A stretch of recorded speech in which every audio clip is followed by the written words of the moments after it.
I sat at the head of the mahogany conference table looking at the people I used to call family.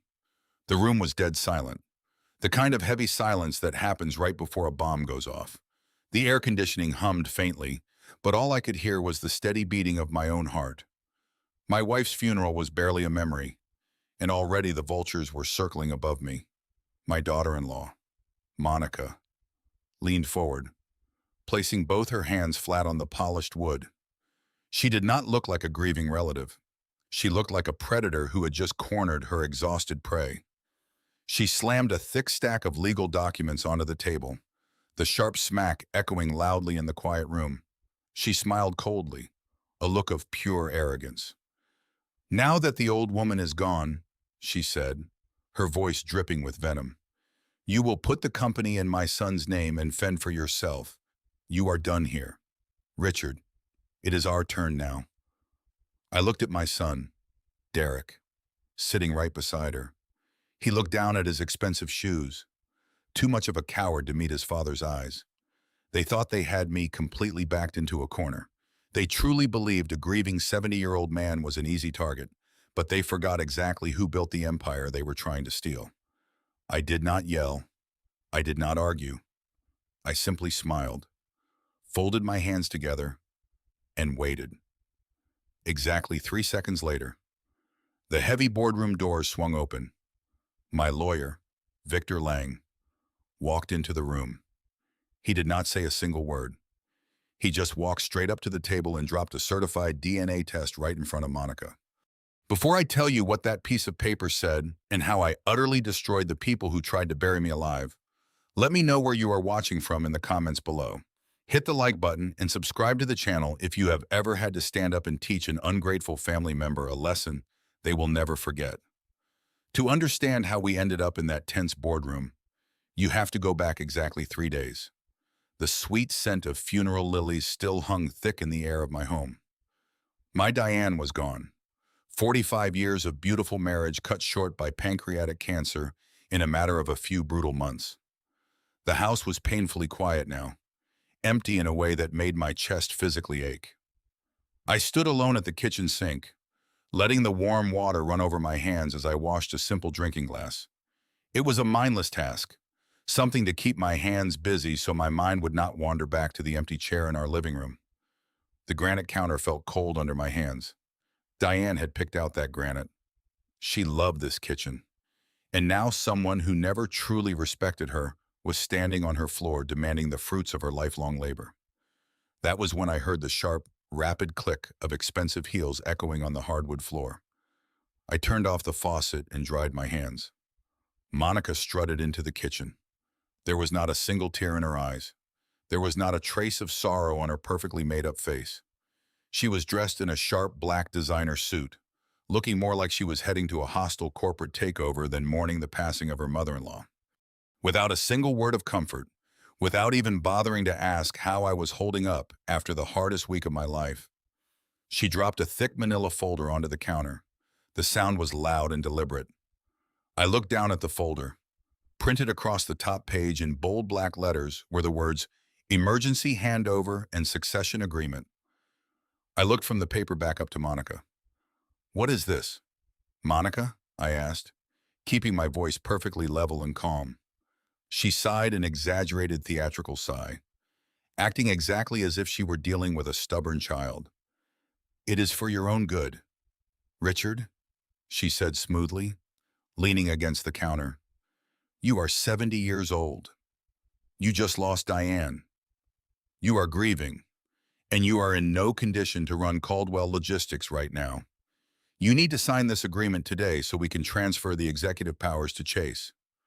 Chase was my 18-year-old grandson, a boy who had barely managed to graduate high school and spent more time taking pictures of his sports cars for social media than he ever spent looking at a financial balance sheet. I stared at the legal document, feeling a cold, hard knot form deep in my stomach. Caldwell Logistics was not just a company to me. It was the blood, the sweat, and the tears of my entire adult life. Diane and I built that $15 million empire from a single rusty delivery truck back in 1985. We did not have wealthy investors. We had exactly $100 in our bank account and a shared dream. We spent our 20s eating cold sandwiches in freezing parking lots, sleeping in the cramped cab of that truck, and fighting tooth and nail for every single client we ever had. Diane kept the books on a fold-out table while I drove through blizzards to make deliveries. And now, only 3 days after I buried the woman who helped me build all of it, my daughter-in-law wanted me to hand the keys over to a teenager so she could pull the strings from the shadows. I did not raise my voice. I did not show her my anger. In business, the one who loses their temper is the one who loses the negotiation. I just looked at her and said the company is running just fine. I am grieving Monica. I am not incapacitated. Right on cue, my son Derek walked into the kitchen. He was 42 years old, but standing next to his overbearing wife, he looked like a frightened little boy waiting for orders. He stepped forward and placed a gentle hand on my shoulder, putting on a highly rehearsed mask of deep concern. He was wearing a custom suit I bought for him, living a comfortable life I completely funded. Yet here he was trying to put me out to pasture before the dirt on his mother's grave had even settled. "Dad, please just listen to her," Derek said softly, his voice trembling slightly. "The doctor said your blood pressure has been dangerously high since Mom got sick. We are terribly worried about you. We do not want to lose you too. Just sign the papers. Let Chase hold the title in the family trust, and Monica and I will handle all the daily operations for the company. You can finally rest and take care of yourself. You do not have to worry about a single thing anymore."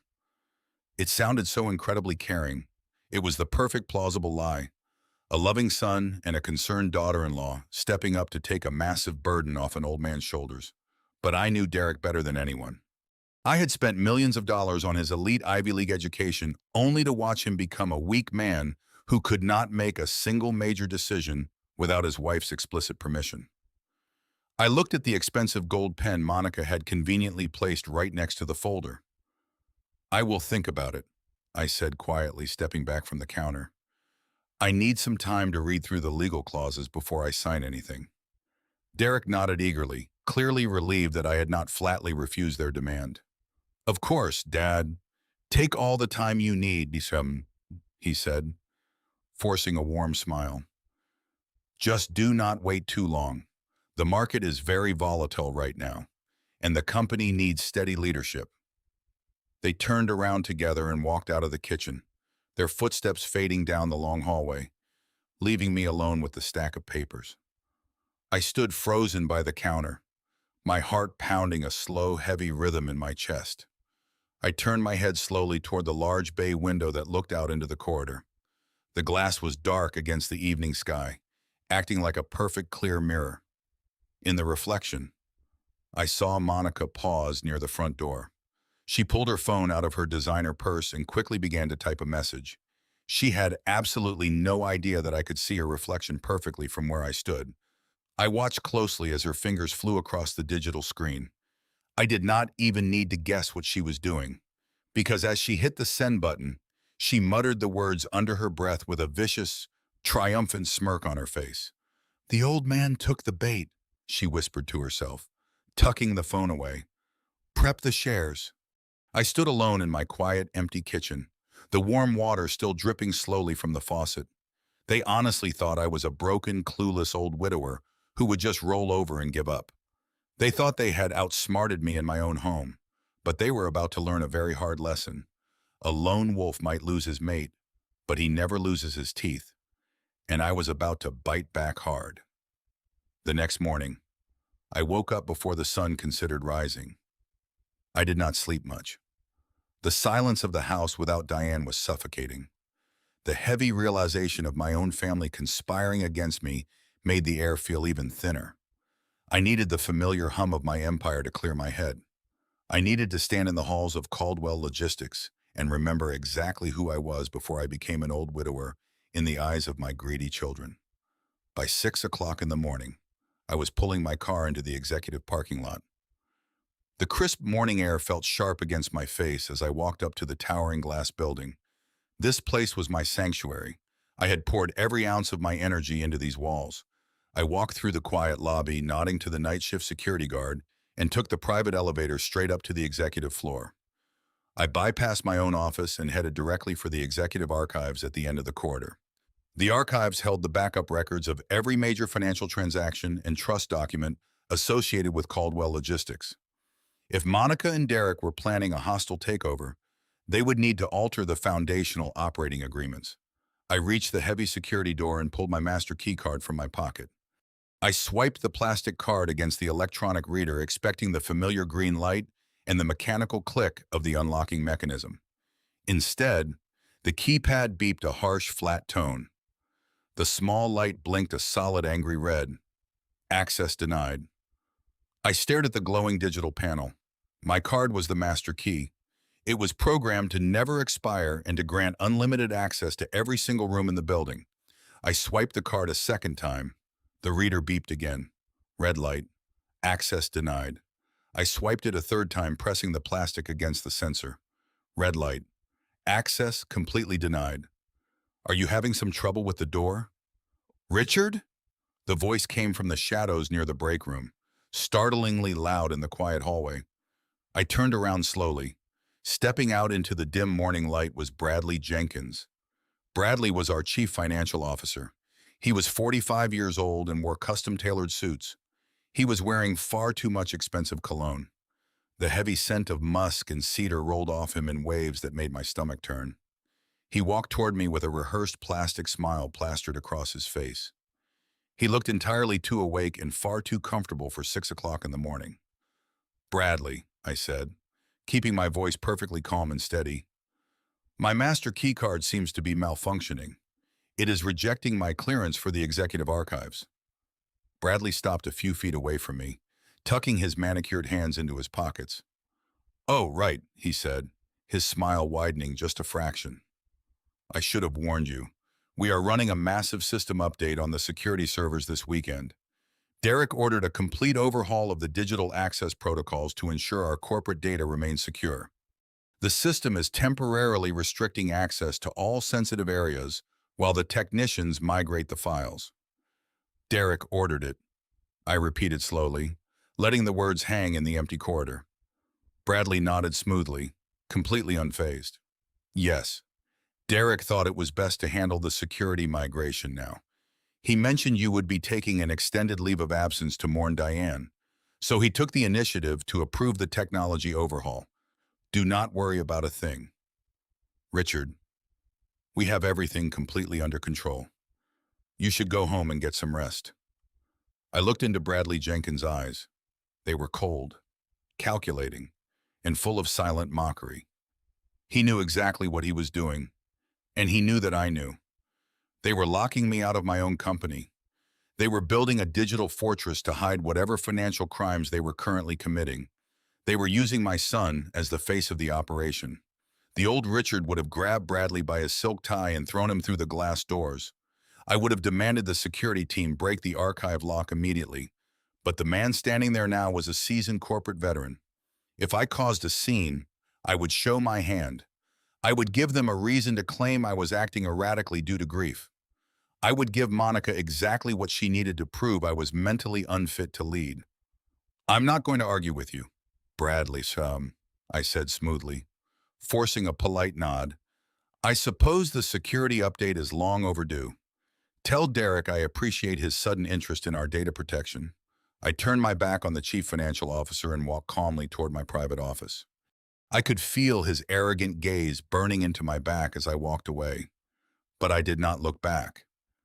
I stepped into my office and locked the heavy oak door behind me. I sat down in my leather chair. They thought shutting off my keycard would blind me. They thought they controlled the flow of information because they controlled the modern servers. But they fundamentally misunderstood how an old wolf protects his territory. I reached down and opened the bottom drawer of my desk. I pressed my thumb against a biometric scanner hidden underneath the wooden panel. A small click echoed in the quiet room.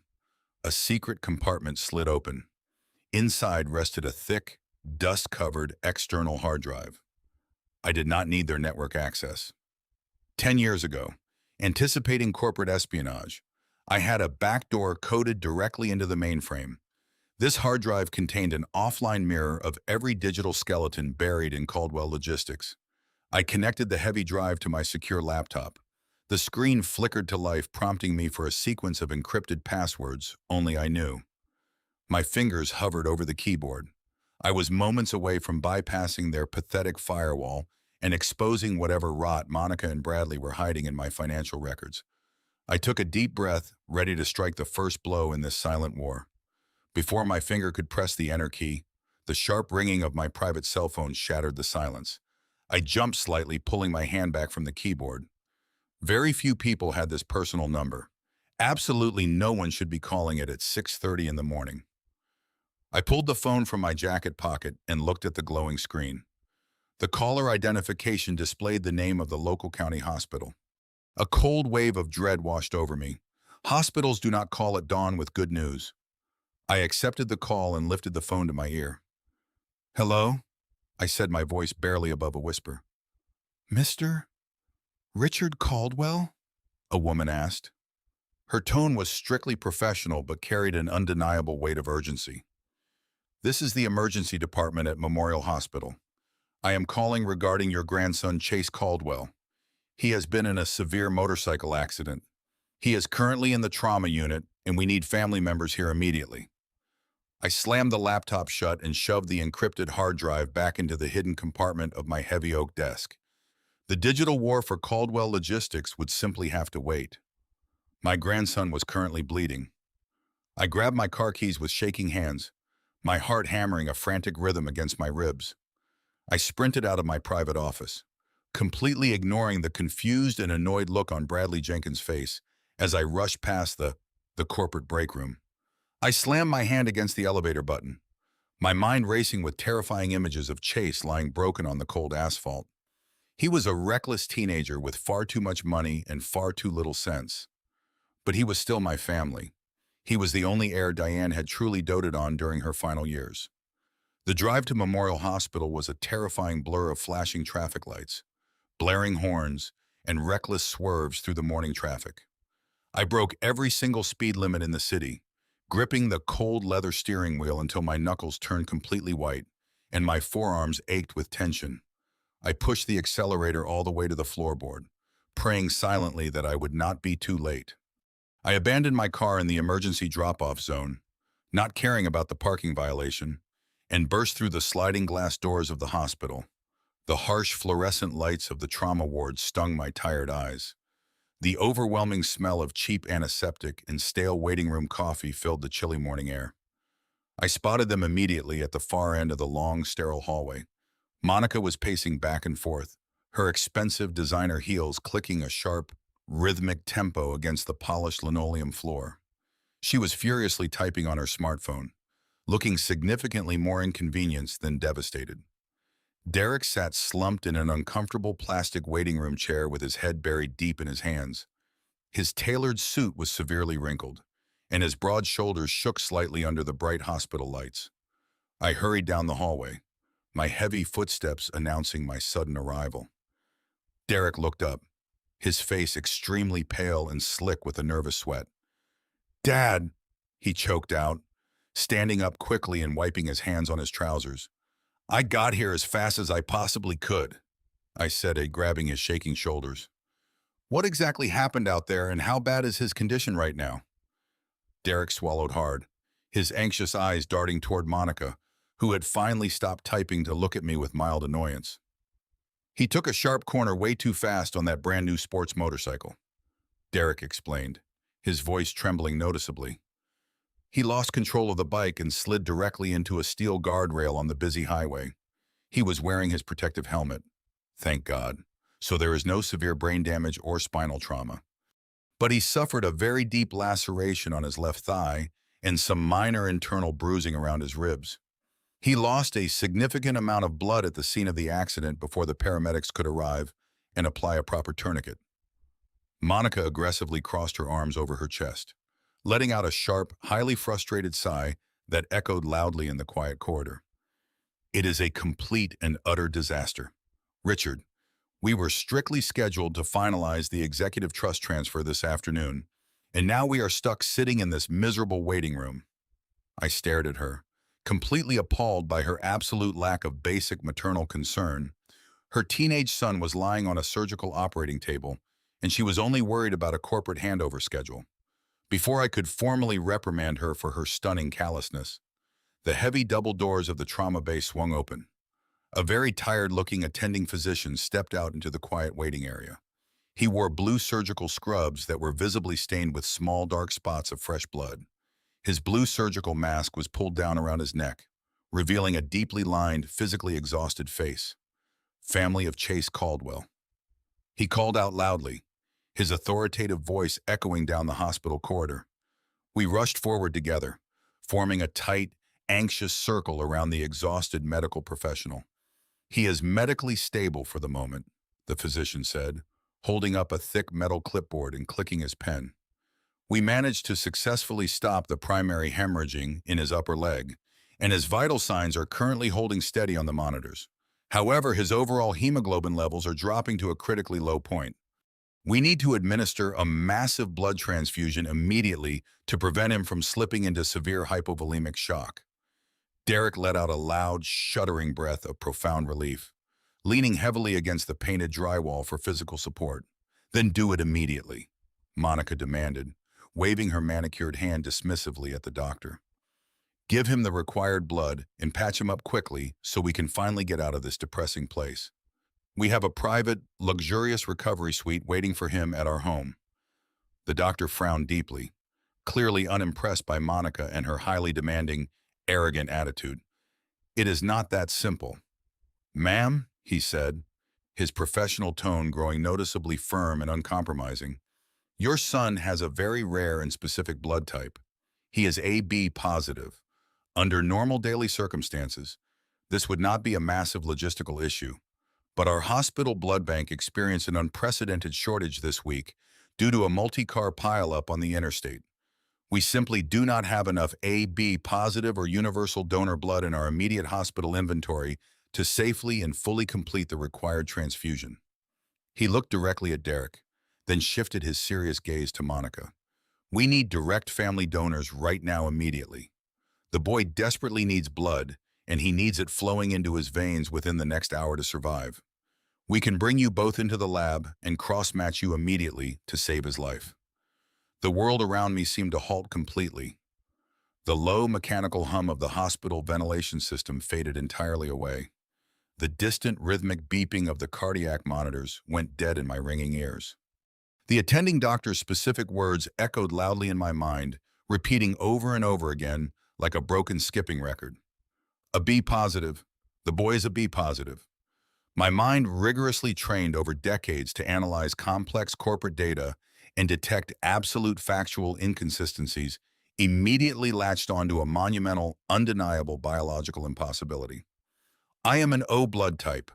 My beloved late wife Diane was an O blood type. By the absolute unbreakable scientific laws of human genetics, two biological parents with type O blood can only ever produce children with type O blood. Therefore, my biological son Derek was undeniably factually an O blood type. I knew this for an absolute fact. I vividly remembered the medical paperwork from his severe childhood appendectomy surgeries. Monica. I knew from a brief conversation years ago during a minor family medical scare, was an A blood type. I stood perfectly still in the sterile hospital corridor, staring blankly at the white wall directly behind the doctor. Basic high school biology began to scream blaring alarms deep inside my head. An O blood type parent and an A blood type parent can naturally produce an A blood type child. They can occasionally produce an O blood type child, but they cannot, under any conceivable scientific circumstance, ever produce an AB positive child. The dominant B allele had to come from somewhere. It had to come directly from a biological father who actively carried the B genetic trait. Derek absolutely did not carry it. I absolutely did not carry it. Diane absolutely did not carry it. There was only one impossible, horrifying, devastating conclusion staring me right in the face in that bright hallway. The teenage boy bleeding out on the surgical operating table. The boy I had spoiled and loved and rigorously prepared to inherit my $15 million logistics empire did not have a single solitary drop of Caldwell blood running through his veins. Chase was not my biological grandson. I slowly turned my heavy head to look at Monica. She was furiously arguing with the tired doctor, loudly demanding he call another private hospital to fly the necessary blood in by an emergency helicopter. She was putting on a loud, incredibly aggressive performance to deliberately distract from the obvious urgent request for her to donate her own blood. She knew she could not donate without exposing the truth. Then I turned my cold gaze directly to my son. I fully expected to see a man confused by basic genetics. I fully expected to see a worried, grieving father questioning the doctor about a potential catastrophic laboratory error. Instead, what I saw chilled me to the absolute bone and shattered my heart into 1,000 jagged pieces. Derek was backed firmly against the painted hospital wall, gripping the metal handrail with bone-white knuckles. He was not looking at the frustrated doctor. He was not looking at his screaming wife, Monica. He was staring firmly and intensely at the linoleum floor, his entire body trembling violently under his expensive suit. He was sweating profusely, beads of moisture rolling down his pale forehead. He was not confused by the science. He was utterly terrified. He knew, he absolutely, undeniably knew the genetic math did not add up. When he finally found the courage to lift his heavy head, he felt my intense eyes burning right into him. For one brief, absolutely terrifying second, our eyes met across the sterile corridor. He saw the cold, sharp realization settling permanently over my face. He saw that I had done the genetic math in my head and arrived at the truth. Derek immediately broke eye contact, looking away entirely, completely unable to face the father he was actively helping to destroy. The heavy silence in the sterile corridor was finally broken when Monica pulled out her platinum credit card. She shoved it aggressively toward the exhausted attending physician, demanding he contact a neighboring private medical facility and secure the necessary blood supply via an emergency helicopter transport. Regardless of the exorbitant financial cost, the doctor, realizing he was dealing with people who firmly believed that money could effortlessly bend reality, nodded curtly and marched back into the busy trauma bay to make the necessary arrangements. With the immediate medical crisis temporarily diverted by the highly aggressive financial intervention of Monica, an uncomfortable, suffocating tension immediately settled over the three of us. We were no longer just a family waiting for a routine medical update.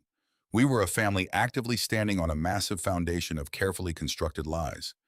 And that foundation had just suffered a catastrophic structural fracture. I did not press the issue right there in the open hallway. Confronting a cornered animal in a completely open public space is a massive tactical error I learned to avoid decades ago during brutal corporate negotiations. Instead, I let the suffocating silence stretch out for a few more agonizing minutes. I looked at Derek, who was still flatly refusing to meet my eyes, and calmly suggested we get some coffee from the hospital cafeteria downstairs while we waited for the helicopter transport to arrive. He hesitated, his anxious eyes darting toward his wife for silent permission. Monica, already completely distracted by another incoming text message on her smartphone, waved her hand dismissively, telling him to go. She clearly wanted the space to conduct her own private business without my constantly observing eyes. Derek swallowed hard, nodded weakly, and obediently followed me toward the elevators. The hospital cafeteria was a bleak, depressing cavern located in the dark basement of the massive building. The harsh, flickering fluorescent lights reflected poorly off the cheap linoleum floor, casting a sickly pale yellow glow over the scattered plastic tables.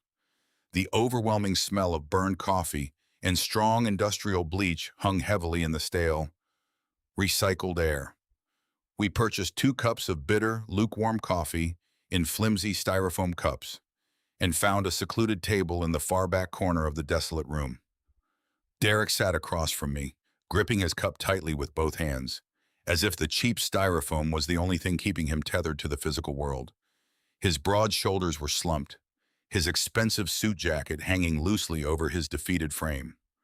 I took a slow, deliberate sip of my terrible coffee, letting the intensely bitter taste wash over my tongue. I set the cup down and looked directly across the small table. "So," I said, keeping my voice incredibly calm, measured, and entirely free of accusation. That was certainly quite a tense moment up there with the attending physician. I suppose it is a good thing Monica was willing to cover the cost of the emergency transport. But I have to admit, Derek, I was a little confused by the medical details. The doctor was very clear that Chase is an AB positive blood type. I leaned forward slightly, resting my forearms on the sticky plastic table. Diana and I were both O blood types. You are an O blood type. Monica is an A. How exactly does a boy with those biological parents end up with AB positive blood? Derek flinched physically, exactly as if I had reached across the table and struck him directly across the face. The nervous sweat that had recently begun to dry on his forehead instantly returned in heavy, glistening beads. He squeezed the styrofoam cup so tightly that the hot coffee nearly spilled over the fragile rim. He did not give me a puzzled look. He did not express a genuine, natural confusion over a potential laboratory mix-up. Instead, he reacted with immediate, explosive hostility.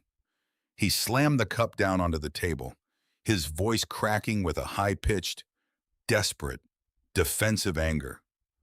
"You are grieving and confused, Dad," he snapped, his face flushing a deep, angry crimson. The laboratory made a simple typographical error on his medical chart. It happens all the time in these chaotic emergency rooms. Do not start your paranoid interrogations today. My son is lying in a bed, and you are trying to turn a simple clerical mistake into a ridiculous conspiracy. I sat perfectly still, absorbing the full weight of his furious outburst.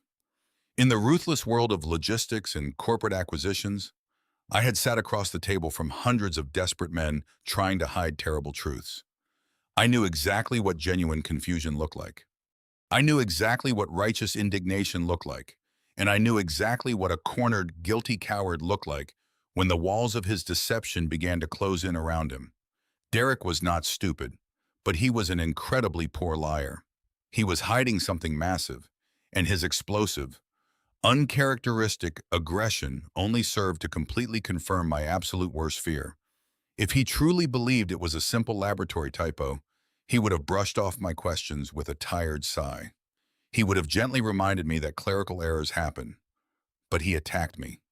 He used my fresh grief over Diane to deflect my very logical, biological question. As I stared at the sweating, defensive man sitting across from me, a profound, heavy sadness washed over my soul. This was my son. This was the boy I had worked 80-hour weeks to provide for. While Diane and I were eating cold sandwiches in the cramped cab of our very first delivery truck, fighting to build Caldwell Logistics from the ground up, we were dreaming of the future we could give this boy. We poured millions of dollars into his elite, privileged upbringing. We paid for his exclusive private academies, his lavish summer vacations, and his prestigious Ivy League education. We gave him absolutely every single advantage that we never had, hoping to forge a strong, intelligent, capable leader who could take our empire into the next generation. But all that money, all that privilege, and all that expensive education had only managed to produce a remarkably weak-willed follower. Derek had returned from his elite university, not as a conqueror, but as a man completely devoid of a strong internal compass. He was a man who preferred the comfortable path of least resistance, a man who consistently deferred to the strongest personality in the room. And unfortunately, for both of us, the strongest personality he had ever encountered was his manipulative, socially ambitious wife, Monica. She had quickly realized exactly how pliable he was, and she had spent the last 2 decades carefully molding him into a compliant, silent accessory to her own grand, greedy ambitions. He was not a partner in his own marriage. He was a hostage who had slowly fallen in love with his captor. I let the tense silence stretch between us, refusing to break eye contact, refusing to let him off the hook. "You are probably right, Derek," I finally said, my voice dropping to a soft, chilling whisper. "It must simply be a typographical error. After all, what other possible explanation could there be?" My words were carefully chosen, heavily layered with an unmistakable underlying threat. Derek swallowed visibly, his neck muscles bobbing sharply in his collar. He quickly averted his eyes completely, unable to sustain the intense, knowing pressure of my gaze. He mumbled a weak, incoherent agreement, blindly staring at the brown liquid swirling inside his cup. He knew that I knew, and he knew that he was entirely powerless to stop the storm that was rapidly gathering on the horizon. I stood up slowly from the flimsy plastic chair, leaving my untouched coffee on the table. "Take a moment to gather yourself, son," I said, buttoning my suit jacket with deliberate measured movements. "I am going to head back upstairs to check on the arrival of the emergency transport." I walked away without waiting for a response, leaving him alone in the depressing fluorescent-lit basement to drown in his own overwhelming guilt. I rode the slow, rumbling elevator back up to the trauma ward, my mind working through 1,000 different complex scenarios, calculating variables and mapping out potential legal and financial countermeasures. When the elevator doors slid open on the surgical floor, I stepped out into the quiet corridor. I did not immediately walk back to the waiting room area. Instead, I paused behind the thick concrete pillar near the nurse station, keeping myself completely concealed in the shadows. Further down the long, sterile hallway, standing near the large glass windows that overlooked the bustling city streets below, was Monica. She was whispering furiously into her smartphone, pacing wildly. It was absolutely not a laboratory typographical error. Chase is definitely not a biological Caldwell. I desperately need undeniable proof, and I know exactly how I will get it. The emergency helicopter arrived shortly after Monica made her frantic calls. The transfusion was an absolute success. Chase stabilized quickly, and within a few hours the attending physician declared him out of the woods. By late afternoon, they discharged him with crutches, pain medication, and strict orders to rest in bed. I played the part of the relieved grandfather to absolute perfection. I hugged Derek, gave Monica a supportive smile, and told them I would check on them later. Then I went home and prepared for a different operation. I needed undeniable proof, and I needed it secured before they realized I was onto their deception. I purchased 2 large containers of chicken noodle soup, transferring them into my own glass containers to make it look like a homemade gesture. I slipped a pair of latex gloves and 3 sterile plastic bags into my wool overcoat. The sun had set by the time I pulled into the driveway of their home. It was an estate with manicured lawns and a stone facade entirely paid for by my money. I had written the down payment check 3 years ago to secure a stable environment for the boy I mistakenly believed was my flesh and blood. Now, looking at the glowing windows, I felt a sense of violation. I walked up the stone steps and rang the heavy brass doorbell. Derek opened the door, looking drained and wearing the wrinkled suit from the hospital. "Dad," he said, his voice laced with surprise and a hint of anxiety, "you really did not have to come out here tonight. You should be resting." I held up the glass containers with a gentle smile. "I could not sleep, son," I said softly. "I know you both must be exhausted. I brought some warm soup, so you do not have to worry about cooking dinner." Derek stepped aside, allowing me into the grand foyer. The house was quiet, the thick plush carpets absorbing the sound of my heavy footsteps. We walked into the kitchen. Monica was sitting at the marble island, a glass of red wine in one hand and a stack of hospital discharge papers in the other. She did not bother to stand up or greet me. Instead, she began to complain loudly about the exorbitant cost of the emergency medical transport she had demanded just hours earlier. "Can you believe the nerve of these private transport companies?" she scoffed, tossing a bill onto the counter. "They are charging us a premium for a 20-minute helicopter ride. It is highway robbery." I set the soup down on the counter, keeping my expression neutral. "Health and safety have no price tag, Monica," I replied smoothly. "We are blessed that Chase is resting comfortably upstairs." She rolled her eyes and took another sip of wine, missing the double meaning hidden in my words. Derek offered to heat up the soup, moving slowly toward the kitchen stove. I seized the opportunity. "I'm going to wash my hands and check in on the boy." "For a brief moment," I said casually, turning away from the kitchen before either of them could offer an objection. I walked up the staircase, my heart beating with a cold, precise rhythm. The second floor was dimly lit and silent. I walked past the master bedroom and headed straight for the end of the long hallway, where Chase had his private suite. I pushed his bedroom door open just a fraction of an inch. He was fast asleep in his large bed, his injured leg propped up on a stack of soft pillows, a pair of noise-canceling headphones covering his ears.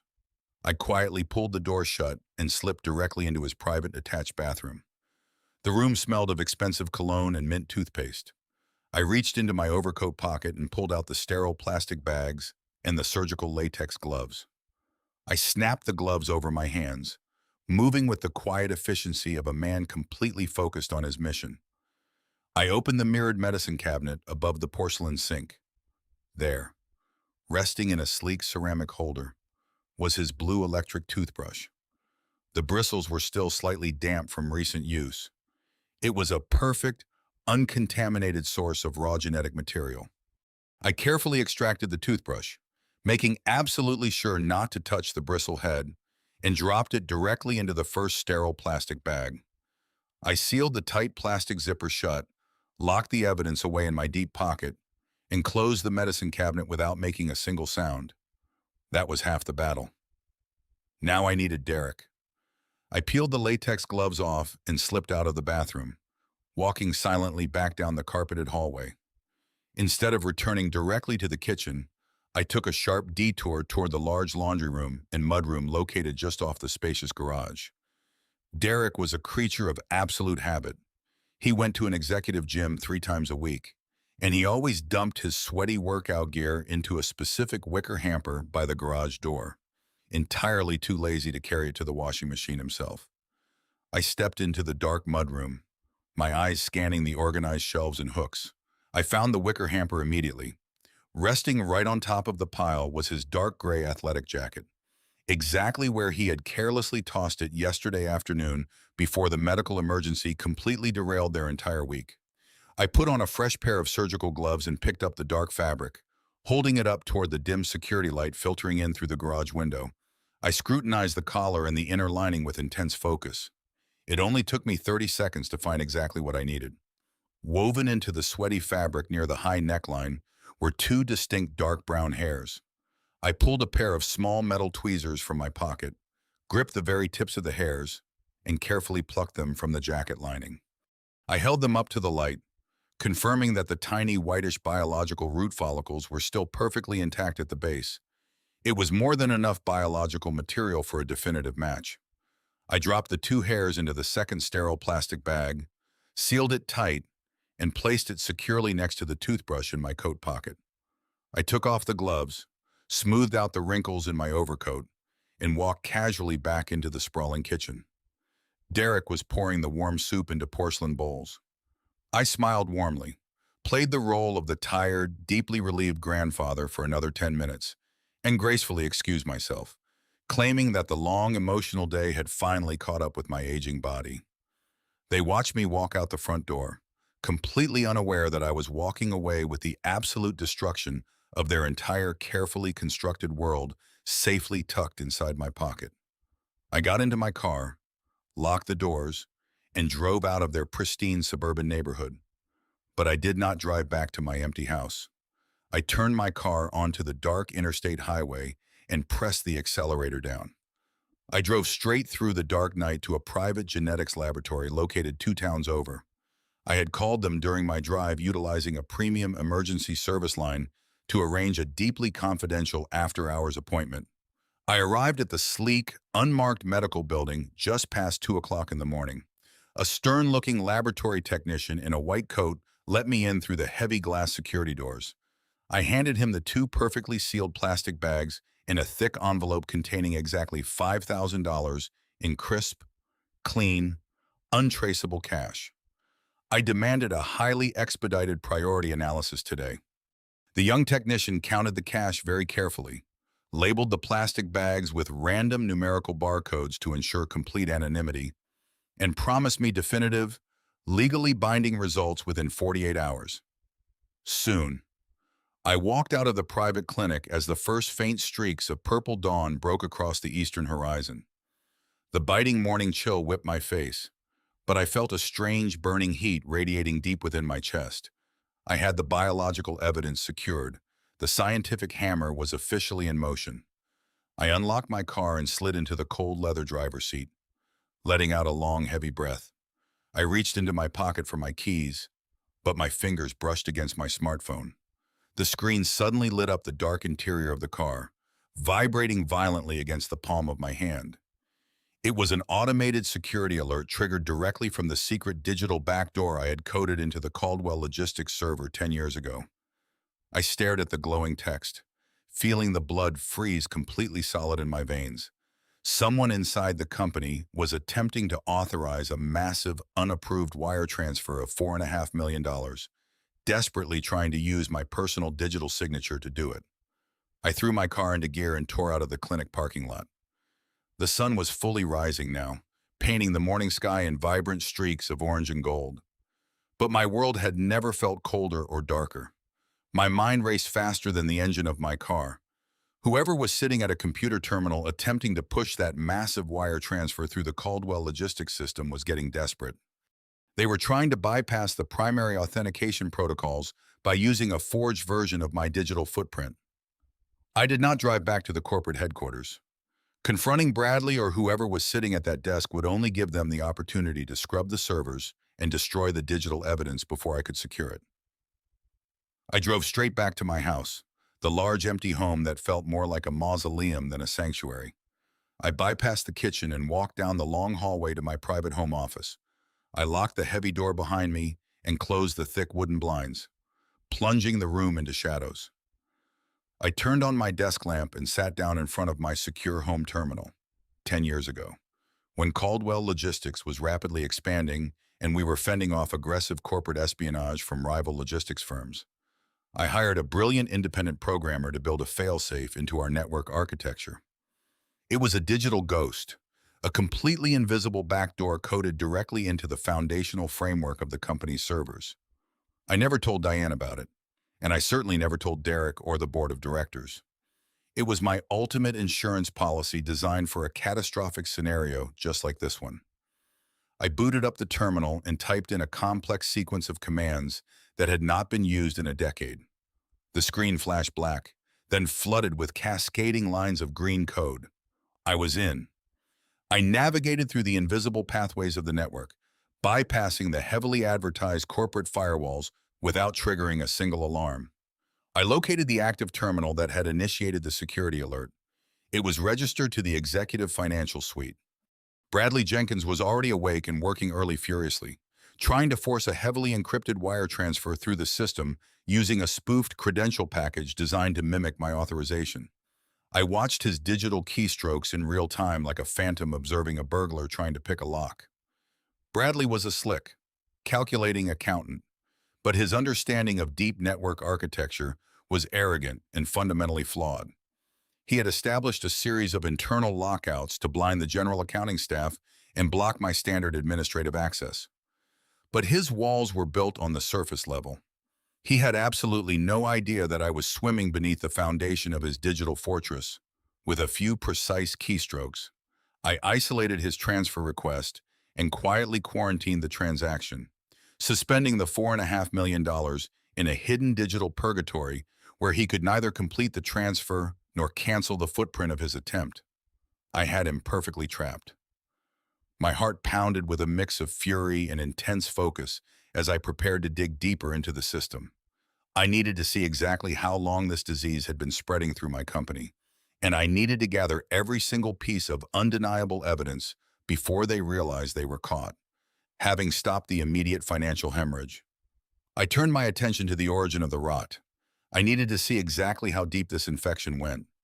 I traced the destination of the block wire transfer, following the complex routing numbers through a dizzying maze of offshore routing protocols and disguised corporate entities. What I found was a sophisticated, highly organized labyrinth of financial fraud.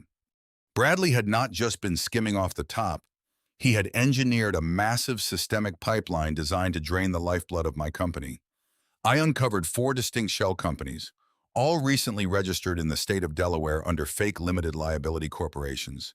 They had generic, meaningless names that blended perfectly into a standard corporate expense report: Global Freight Solutions, Apex Logistics Consulting, Horizon Management, Partners and Zenith Supply Chain Associates.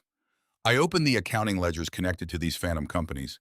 The digital paper trail revealed a relentless barrage of fabricated invoices for phantom consulting services and non-existent software upgrades and dummy logistical routes that Caldwell Logistics had supposedly subcontracted. The sheer volume of the fake invoices was staggering, but they were carefully calculated to slide just beneath the threshold of an automatic secondary board review. Bradley had meticulously orchestrated the payments to look like standard operational expenses, masking the theft behind a wall of tedious corporate bureaucracy.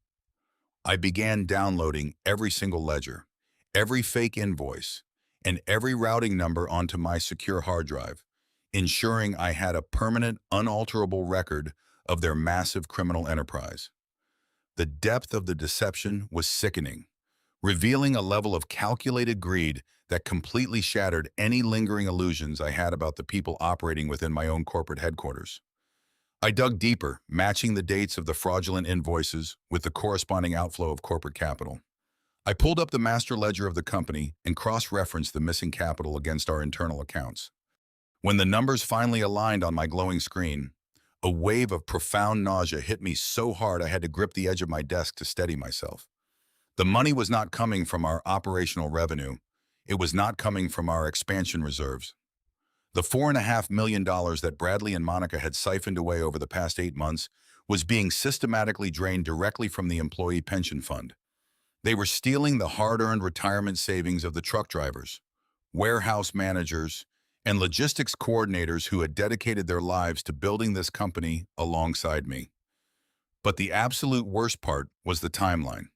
I stared at the dates of the largest outgoing wire transfers, feeling a sharp, twisting agony in my chest. The first massive withdrawal was initiated 8 months ago.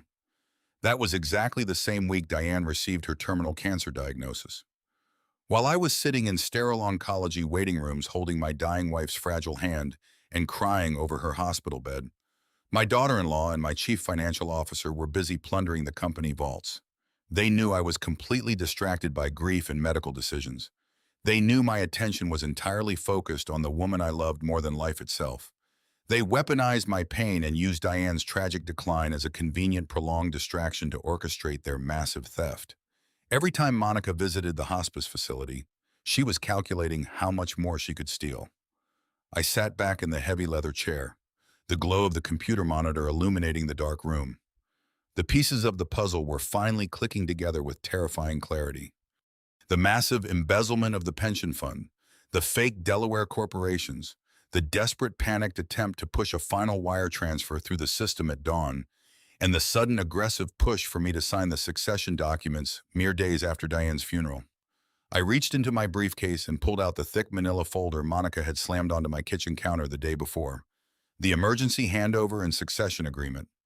I flipped past the first few pages of legal jargon regarding executive powers and skipped directly to the final clauses buried at the very end of the extensive document.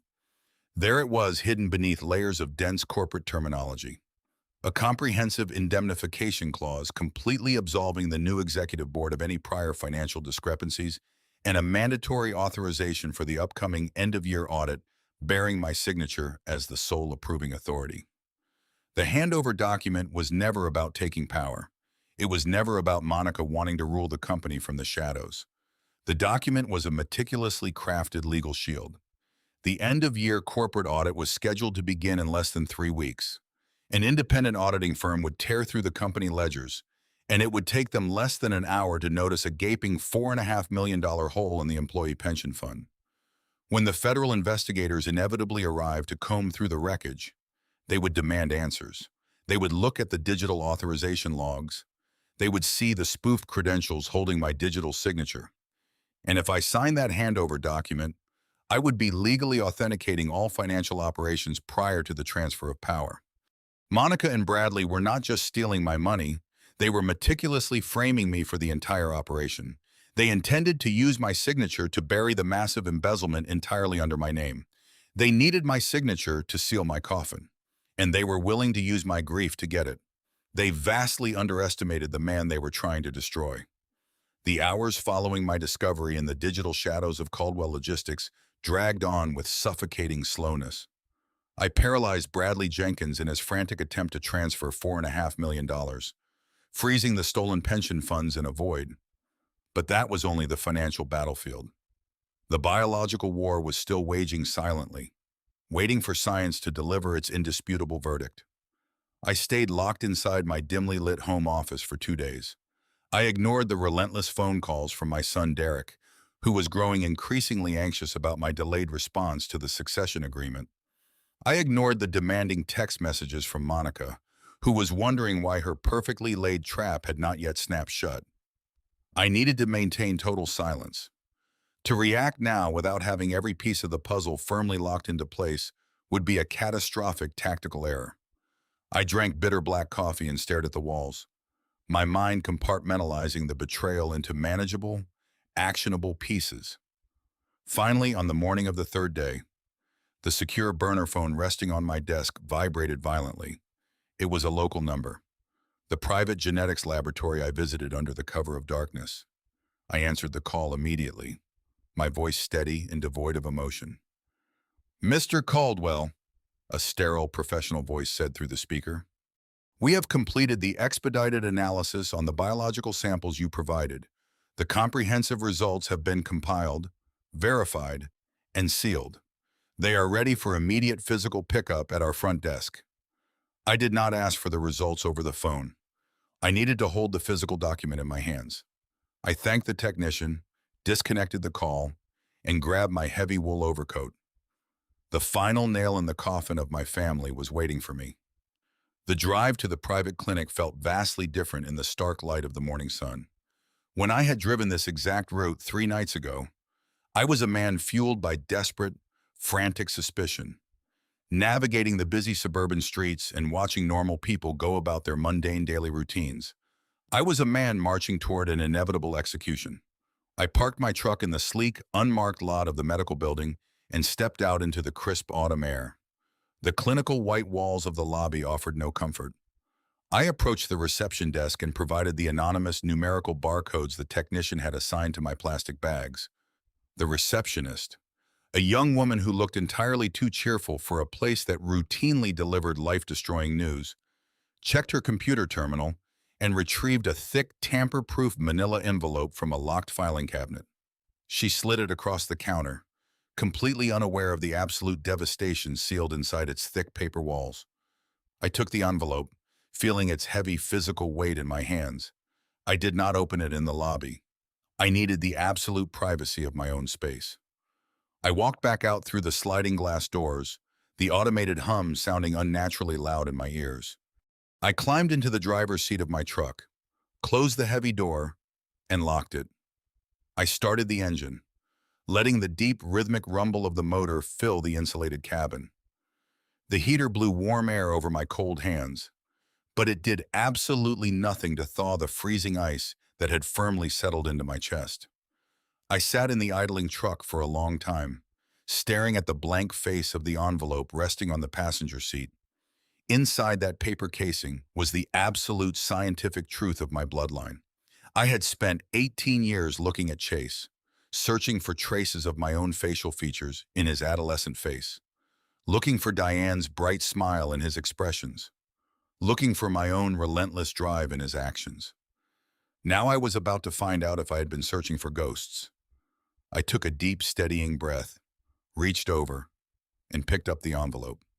I slid my index finger under the sealed flap and tore it open with one swift, decisive motion.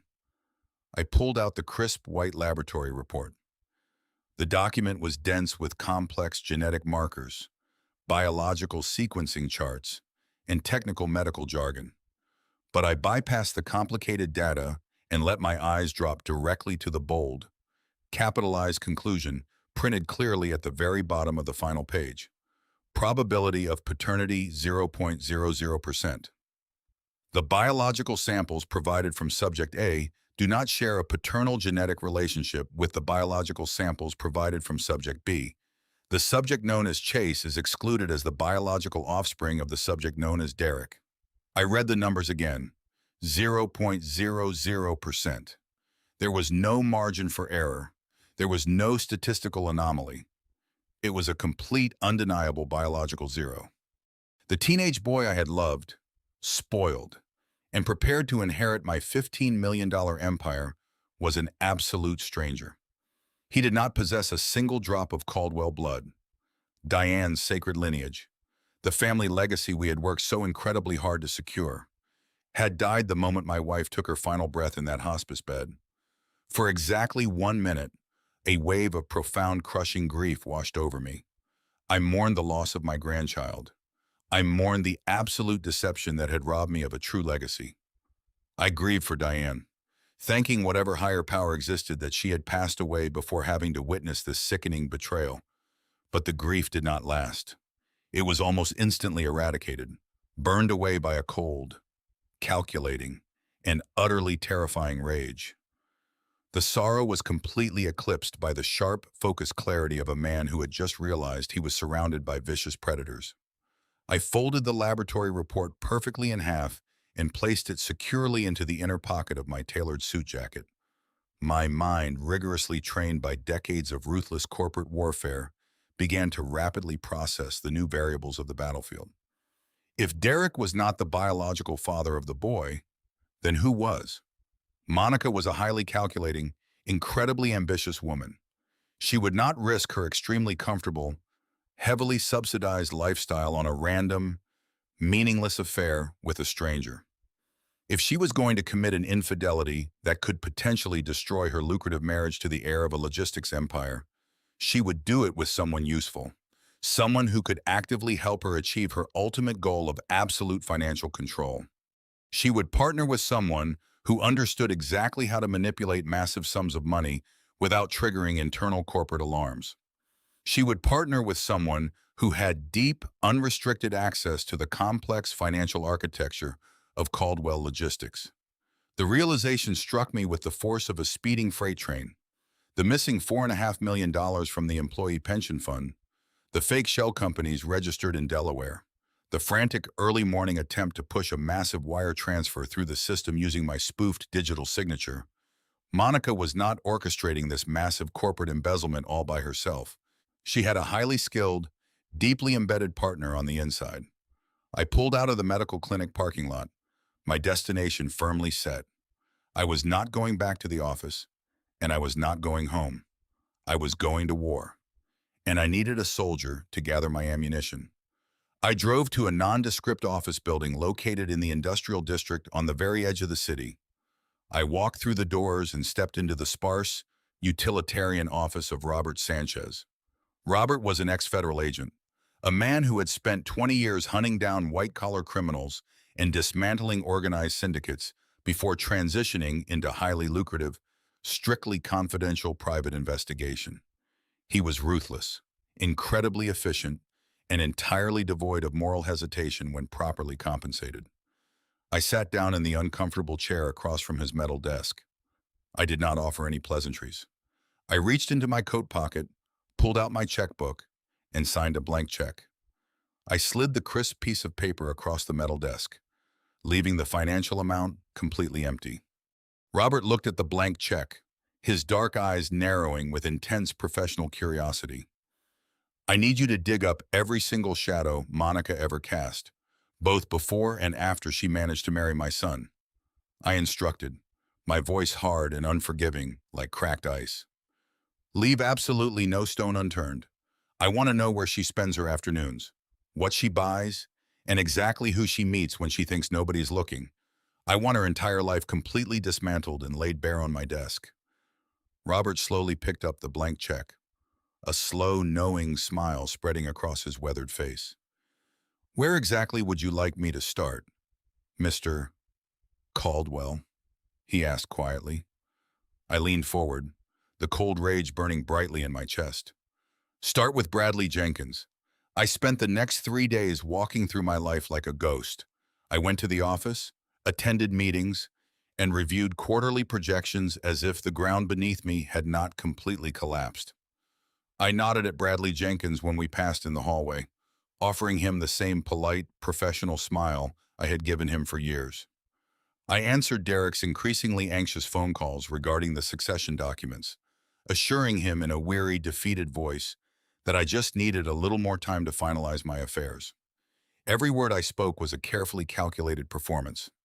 I was a man standing in the center of a burning room, calmly adjusting his tie while quietly bolting all the doors from the inside.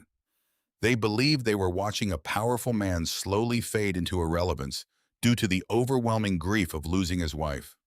They had no idea they were actually watching a predator patiently arranging his killing floor.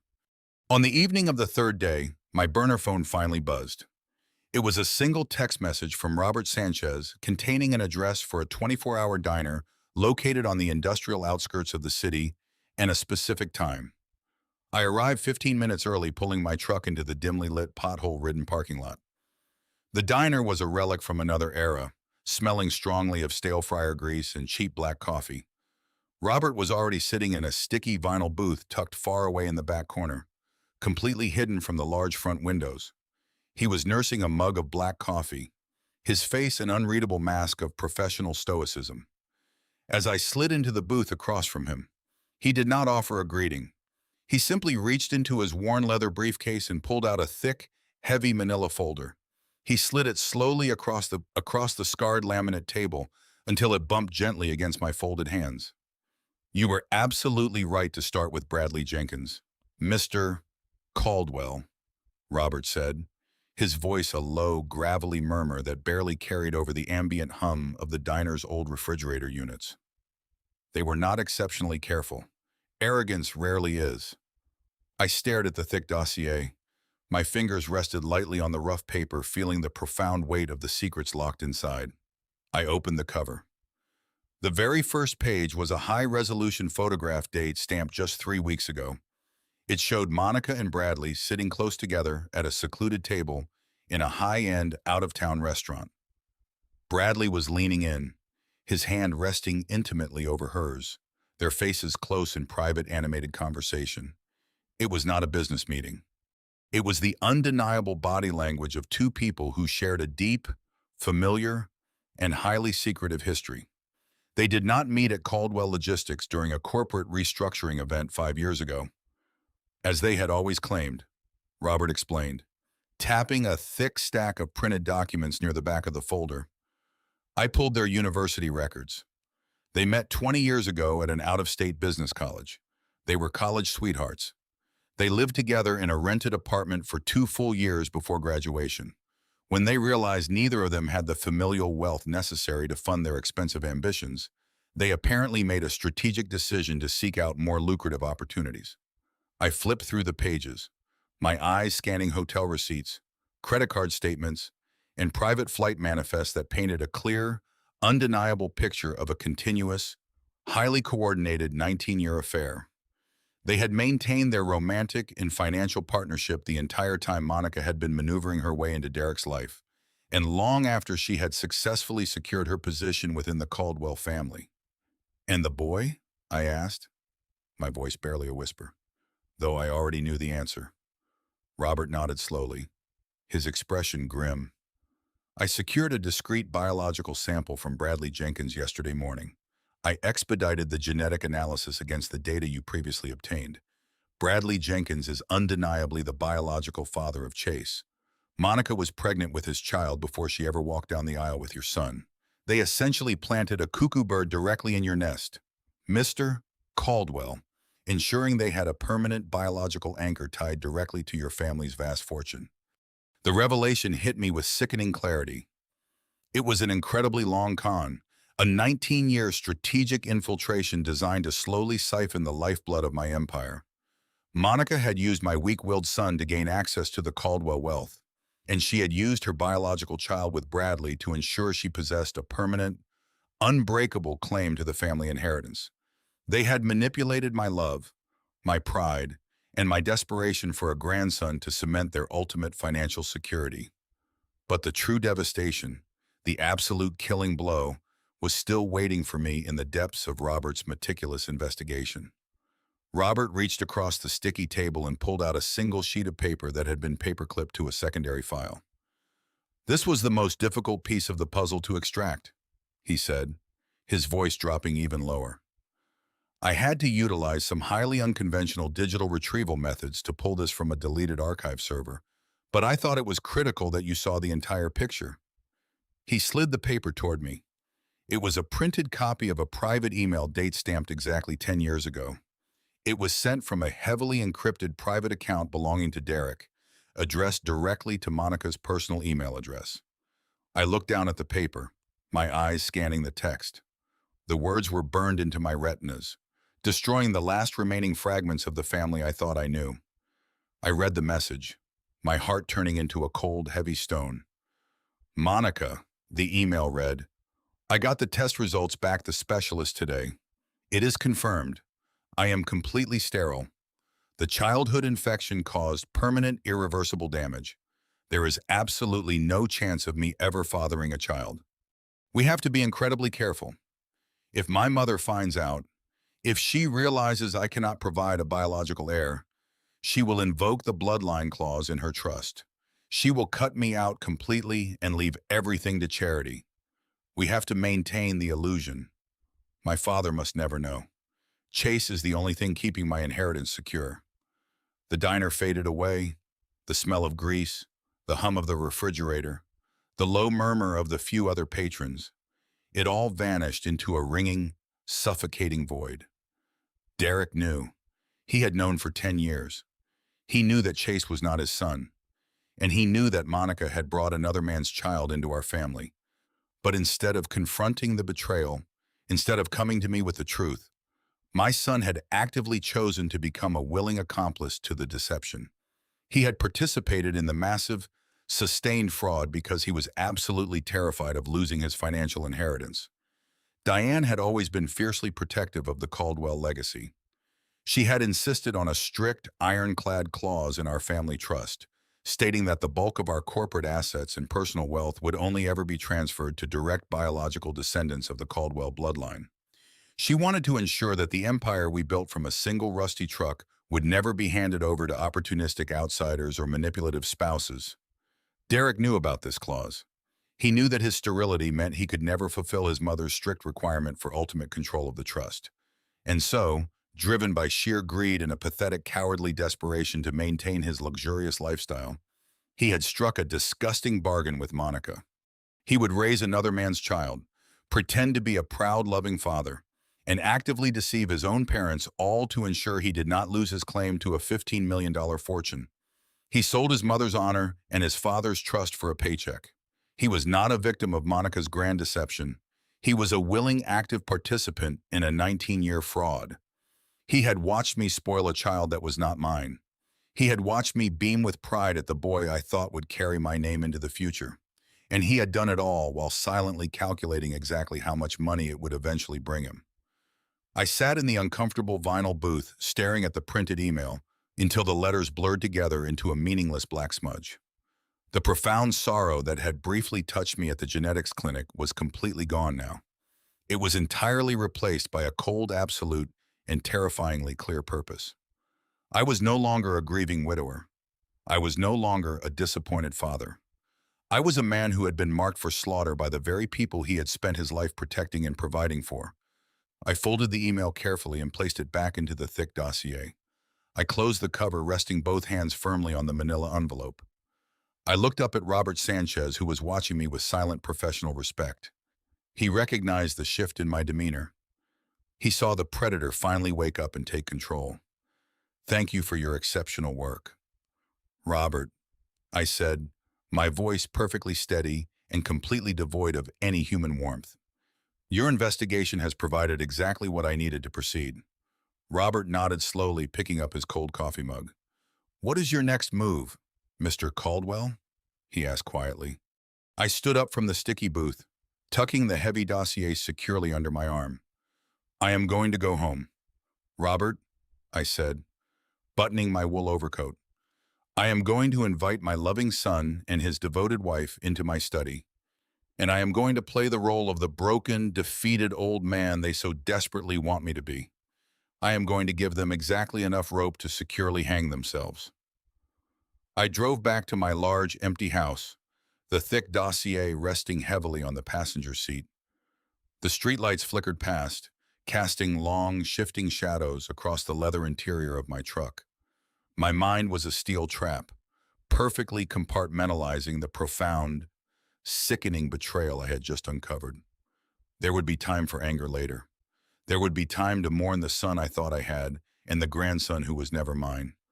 But right now, I needed absolute, unwavering focus. I needed to execute a performance so convincing that it would completely blind Monica and Derek to the executioner's axe hanging directly over their heads. I pulled into my driveway, the gravel crunching loudly under the heavy tires.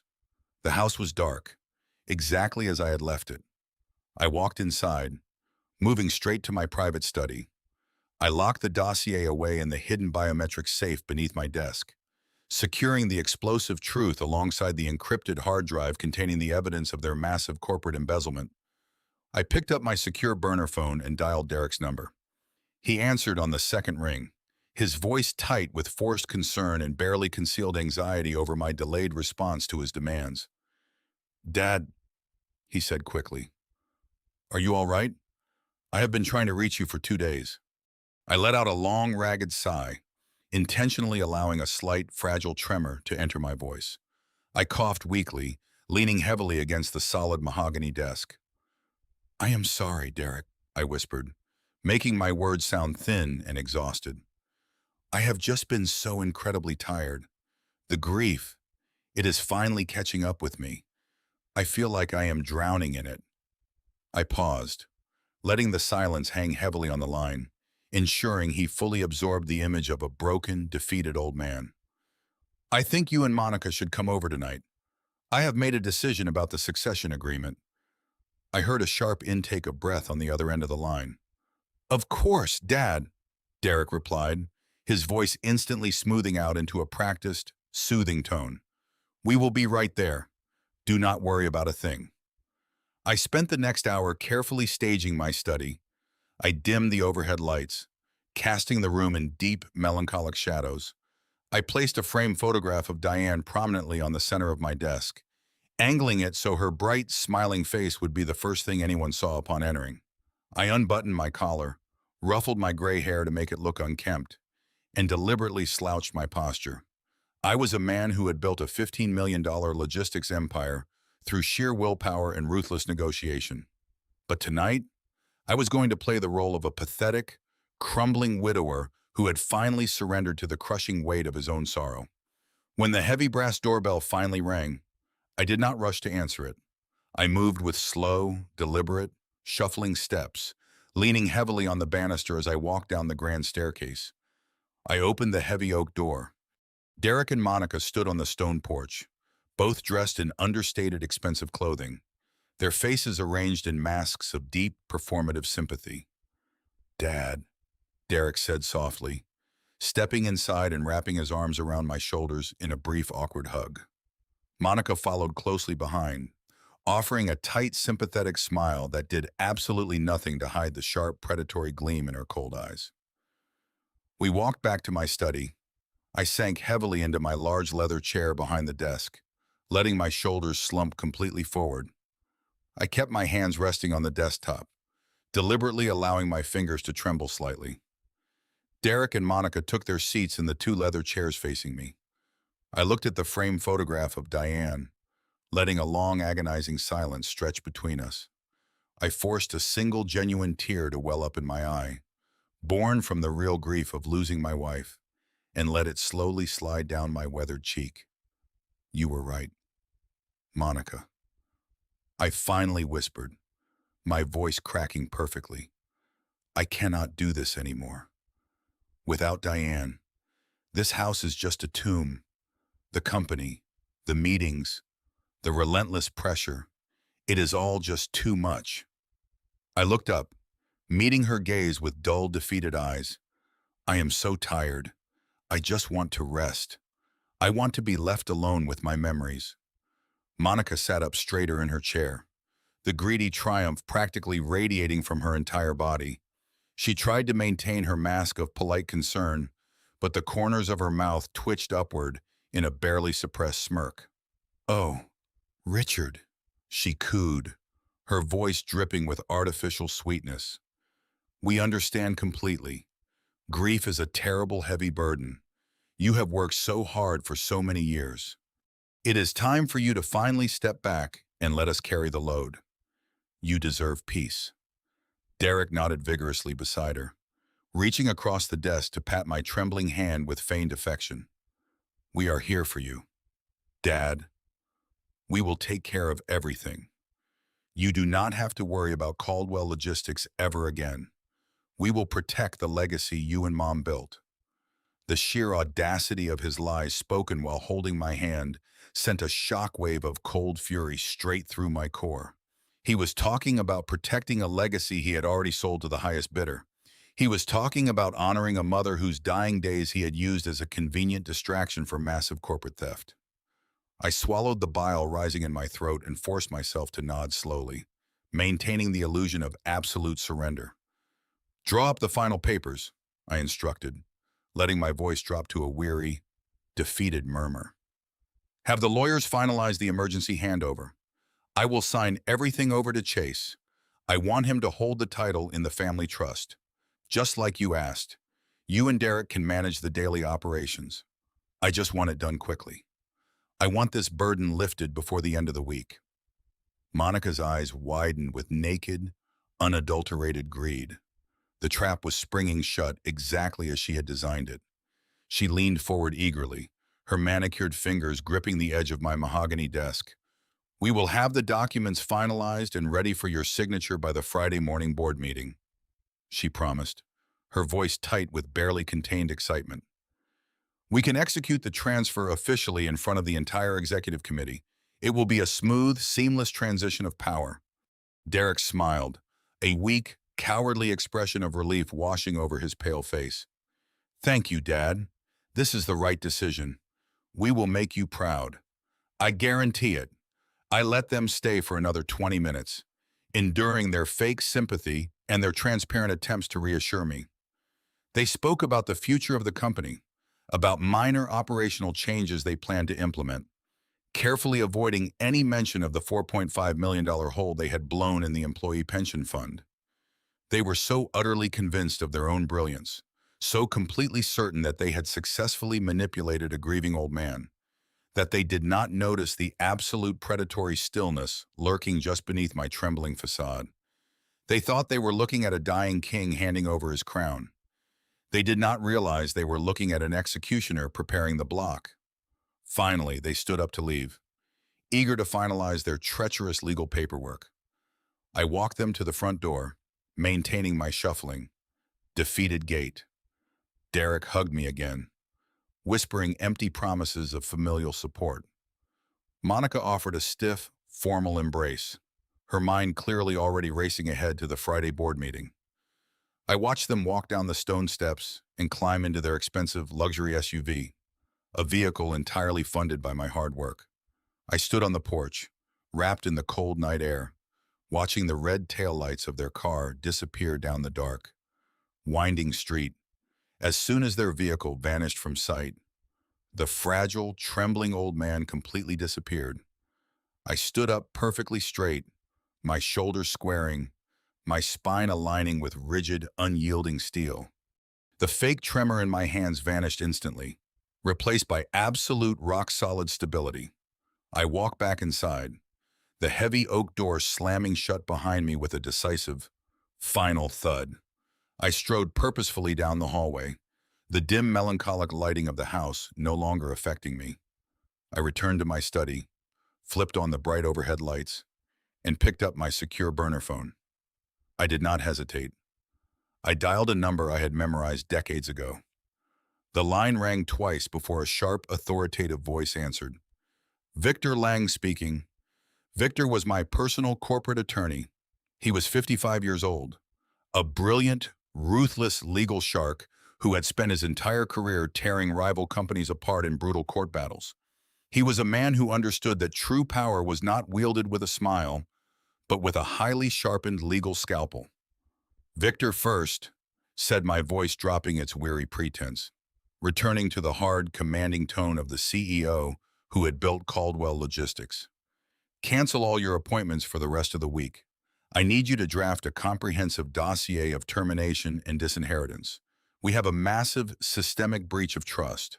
multiple counts of severe financial fraud, and a critical violation of the Diane Caldwell bloodline clause. There was a brief, sharp intake of breath on the other end of the line. Victor did not ask for unnecessary details.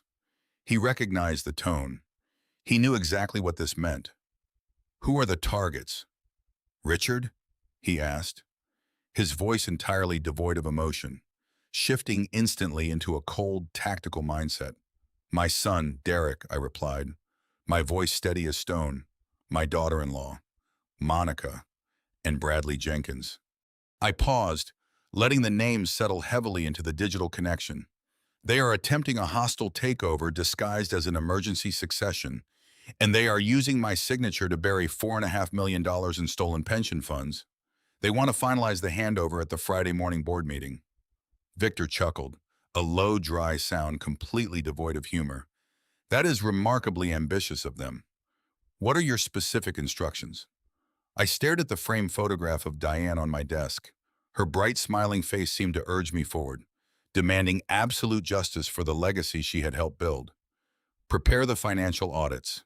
Victor, coordinate with your contacts at the federal level regarding the embezzlement, and bring the absolute proof of the biological fraud." I leaned closer to the phone, my voice dropping to a deadly whisper. "We are going to let them sit at the head of the table on Friday morning. We are going to let them think they have won. And then, Victor, we are going to completely obliterate them. It is time for a slaughter." The next 48 hours were a masterclass in human hubris. Believing they had successfully neutralized their final obstacle, Monica and Bradley completely abandoned caution. Their arrogance became a blinding, intoxicating drug. Without waiting for the ink on the succession documents to even materialize, they immediately began systematically purging Caldwell Logistics of anyone who might question their newfound authority. By Wednesday afternoon, I received a frantic, confused phone call from Thomas Sterling, my fiercely loyal vice president of operations, who had been with me for 2 decades. He informed me that Bradley had just walked into his office with corporate security and handed him a severance package citing an immediate restructuring of the executive tier. Thomas was not the only casualty. Within 24 hours, they also abruptly terminated my director of human resources and my chief logistics coordinator, replacing all 3 dedicated veterans with sycophantic, grossly underqualified lackeys handpicked directly by Bradley. These new hires were nothing more than compliant rubber stamps explicitly brought in to look the other way and facilitate the continued draining of the corporate accounts. Derek, the supposed heir apparent, did absolutely nothing to stop the brutal corporate massacre. He simply hid inside his pristine corner office, signing the termination authorizations. His wife slid across his desk without asking a single question. I told Thomas to take his severance package quietly, pack his belongings without causing a scene, and take a very brief, relaxing vacation. I promised him in a voice that left absolutely no room for doubt that he would be sitting back in his rightful chair by Monday morning. He trusted me implicitly, and he walked out of the building with his head held high.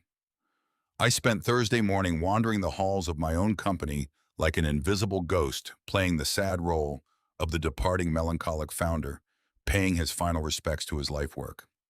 I walked slowly, shoulders slumped, allowing the staff to see the broken man the rumors were currently describing. Shortly before noon, I shuffled into my private corner office. The heavy wooden door was propped open, and 2 interior designers holding digital measuring tape were actively evaluating the dimensions of the room. Monica stood right in the center of the space, pointing at the dark mahogany paneling and loudly demanding it be painted a stark, sterile white. She was already measuring the space for her incoming imported Italian furniture, completely erasing the profound history embedded in these walls. I stood quietly in the doorway, watching her dismissively wave her hands at the solid oak desk sitting near the large bay windows. That desk was not just a piece of furniture. It was the exact spot where Diane and I had sat side by side 30 years ago, drinking cheap champagne from paper cups after signing our very first $1 million freight contract. We had cried together that night, realizing our desperate, exhausting struggle to build this company had finally secured a permanent future for our precious family.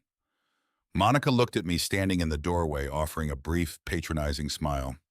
She told me not to worry, assuring me that they would carefully pack my personal items into boxes for me later that evening. I simply nodded, thanking her for her immense consideration, and turned away. I did not feel anger as I walked away from my desecrated sanctuary. I only felt a profound, chilling anticipation. While Monica was busy selecting expensive fabric swatches for her stolen throne, Victor Lang and I were operating in the deep, unseen currents of the corporate underworld. We had converted my home study into a highly secure, heavily encrypted war room. Victor moved with the ruthless, terrifying efficiency of an apex predator smelling blood in the water. He utilized a secure, heavily encrypted server to establish direct contact with Special Agent Harrison, a highly decorated veteran in the Federal Bureau of Investigation White-Collar Crime Division. Harrison was a man Victor had occasionally clashed with in court, but they shared a mutual, uncompromising respect for undeniable hard evidence. We handed over the digital key to the invisible back door I had coded into the Caldwell logistics servers. We provided the federal agents with absolute, unrestricted access to the labyrinth of financial rot. They spent Wednesday night and all of Thursday tracking the digital paper trail we had meticulously highlighted. They watched in real time as Bradley and Monica siphoned the remaining employee pension funds through the 4 fake limited liability corporations registered in Delaware. They verified the forged digital signatures, mapped the offshore routing protocols, and secured warrants to freeze the illicit Cayman Islands accounts. The trap was no longer just a corporate termination. It was a massive, fully coordinated federal sting operation. Special Agent Harrison personally assured Victor that heavily armed teams would be strategically positioned in the unmarked vans surrounding the Caldwell Logistics building by dawn. The evidence of the $4.5 million embezzlement was completely irrefutable, and the federal government was more than ready to collect their prize. The sun finally rose on Friday morning, washing the city in a cold, brilliant, unforgiving light. I stood in the center of my master bedroom, listening to the absolute silence of the house. The time for playing the grieving, broken old man was officially over. The performance had served its purpose, lulling my enemies into a false, intoxicating sense of total security. I walked over to my spacious walk-in closet and bypassed the dark, conservative morning suits I had been wearing for the past week. Instead, I pulled out a perfectly tailored charcoal gray bespoke suit with razor-sharp lapels. It was the armor of a corporate titan, the garment I wore when I intended to completely dismantle my most formidable business rivals. I dressed with slow, deliberate precision. I buttoned the crisp white shirt, secured the heavy platinum cufflinks, and tied a deep crimson silk tie in a perfect Windsor knot. I looked at myself in the full-length mirror. The stooped, trembling widower was completely gone. Staring back at me was the founder of Caldwell Logistics, a man who had survived economic collapses, ruthless competitors, and the profound tragedy of losing his beloved wife. I walked over to the sturdy wooden nightstand where Diane had left her favorite pearl necklace. I touched the cool pearls, gently drawing strength from her enduring memory. My focus remained absolute, my purpose entirely unshakable. I was not just protecting my vast fortune. I was defending the sacred honor of the woman who had sacrificed everything to build this magnificent empire alongside me. I turned away from this quiet bedroom and walked purposefully down the grand staircase, my footsteps echoing with a commanding, rhythmic authority against the polished hardwood floors. I stepped into my dimly lit study, the room where Monica and Derek had foolishly believed they had finally broken me just a few short nights ago. The atmosphere in the room felt entirely different now. The heavy shadows that had previously masked my carefully rehearsed weakness now seemed to embrace my impending vengeance. I reached into the hidden compartment of my heavy oak desk and retrieved the thick, tamper-proof envelope containing the genetic laboratory report. The crisp white document held the absolute scientific truth of Chase and his parentage, the ultimate weapon that would permanently sever their unearned claim to my empire. I folded the document carefully and slipped it smoothly into the inner breast pocket of my suit jacket, resting it right against my chest. I strapped my heavy silver watch onto my wrist, checking the time. It was exactly 7 o'clock in the morning. The board meeting was scheduled to commence in exactly 2 hours. The federal agents were currently locking into position. The legal documents of immediate termination were thoroughly finalized and securely waiting with Victor inside his briefcase. The intricate chessboard was perfectly set, and my arrogant opponents were blindly marching their king directly into a fatal, inescapable trap. I walked out of my front door, the crisp morning air filling my lungs with a sharp, exhilarating clarity. I climbed into the driver's seat of my truck, gripped the thick leather steering wheel, and turned the heavy ignition. I was going to walk into that boardroom and let them sit comfortably at the head of the long mahogany table. I was going to let them look down at me and completely believe they had finally won the brutal war. I would allow them a few fleeting moments of glorious, unadulterated triumph. And then I was going to burn their entire stolen world straight to the ground without a single ounce of mercy. I put the heavy truck into gear and drove out of my peaceful suburban driveway, watching the rising sun reflect brightly off the sleek windshield. Today was not a day of mourning. Today was a day of absolute reckoning. The wicked had enjoyed their brief, reckless reign, and now the true master was coming. The drive to the corporate headquarters was a blur of familiar streets and morning traffic. My mind was entirely focused on the impending execution. I pulled into my designated parking space, stepping out into the cool morning air. I walked through the sliding glass doors of Caldwell Logistics, my posture perfectly straight, the expensive fabric of my bespoke suit settling flawlessly over my shoulders. The security guards and front desk receptionists who had spent the last 2 days watching me shuffle around like a broken, defeated old man stared at me in open shock. The fragile, trembling widower was completely gone. I strode confidently toward the private executive elevator, my hard leather shoes clicking rhythmically against the polished marble floor. Every step was a deliberate strike against the false reality my enemies had constructed. I pressed the top floor button, watching the digital numbers climb higher and higher, taking me directly toward the absolute climax of this brutal corporate war. The heavy mahogany doors of the primary boardroom were closed when I arrived. I did not knock. I simply pushed them open and stepped into the expansive room. The space was completely packed. Monica had orchestrated an impressive, highly theatrical audience for her grand moment of triumph. She sat squarely at the very head of the long, polished conference table, occupying the exact leather chair that had belonged to me for 3 decades. To her immediate right sat my son Derek, looking uncomfortably pale and sweating lightly under his expensive designer suit. To her left sat Bradley Jenkins, the chief financial officer, wearing a smug, victorious grin that made my stomach churn with disgust. Next to Bradley sat 18-year-old Chase, scrolling mindlessly on his smartphone, completely oblivious to the massive criminal conspiracy swirling around him. The rest of the long table was occupied by the new sycophantic executive lackeys Bradley had hastily hired to replace my loyal veterans. They looked at me with a mixture of pity and arrogant dismissal, fully believing they were about to witness the pathetic final surrender of a dying king.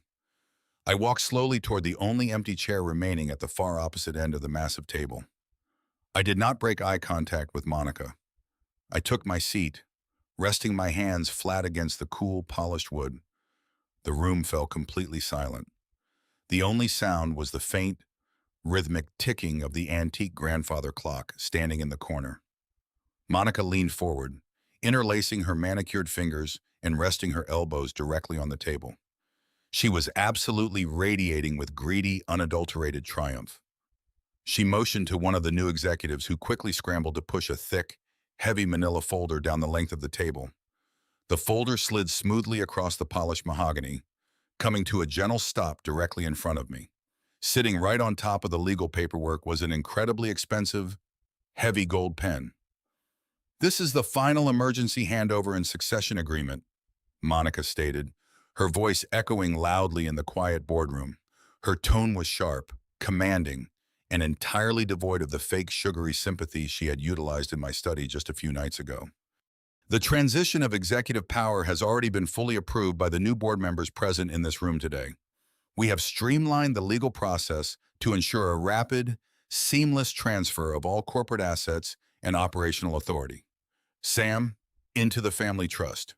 All we need right now is your final authorization signature on the bottom line." I looked down at the thick stack of papers. Buried deep within those pages was the indemnification clause and the mandatory audit authorization that would legally frame me for the theft of $4.5 million from the employee pension fund. I looked back up at Monica. She was no longer pretending to be a supportive family member. She was a predator who believed her jaws were already securely clamped around my neck. The mask was completely off. She leaned back in my leather chair, a cruel, mocking smile spreading slowly across her face. "Now that the old woman is gone," Monica said, her voice dripping with absolute venom and unmistakable malice, "you will put the company in my son's name and fend for yourself. You are completely done here. Richard, it is our turn now." The sheer brutal audacity of her words hung heavily in the stagnant air of the boardroom. She had finally spoken the absolute truth, revealing the dark, putrid core of her decades-long deception. The new executives shifted uncomfortably in their seats, slightly unnerved by her naked cruelty, but they remained entirely silent, fiercely loyal to their new corrupt paymasters. Bradley Jenkins chuckled softly, adjusting his silk tie with a gesture of pure arrogance. Chase finally looked up from his smartphone, mildly confused by the sudden tension, but quickly returned his attention to his glowing screen. I did not react to her vicious insult against my late wife. I kept my face an impenetrable mask of cold, hard stone. I slowly reached out and picked up the heavy gold pen resting on top of the legal folder. The polished metal felt cool and solid against my fingers. I held the pen loosely, letting the bright morning light catch the golden barrel. I turned my head and looked directly at Derek. This was the absolute final threshold. He was a weak, cowardly man who had actively participated in a massive systemic fraud to protect his unearned inheritance. He had watched his wife insult the memory of his recently deceased mother, but he was still my son. I stared into his anxious, sweating face, offering him one final silent plea. I was giving him a singular, fleeting opportunity to be a man, to speak up, to stop this madness before the federal hammer came crashing down on his entire existence. I waited, holding the golden pen suspended in the quiet air. Derek swallowed hard, his Adam's apple bobbing sharply against his tight collar. He saw the intense, piercing question in my eyes. He knew exactly what I was silently asking him to do. For one brief, agonizing second, I saw a flicker of genuine hesitation cross his pale features. But the cowardice ran far too deep within his soul. The fear of losing his luxurious lifestyle completely overpowered any lingering shreds of his basic human decency. Derek actively chose his path. He broke eye contact, turning his head away from me and staring blankly down at his polished leather shoes. The betrayal was final. I slowly opened my fingers and released my grip on the gold pen. The metal cylinder dropped onto the mahogany table with a sharp clatter that echoed loudly through the silent boardroom.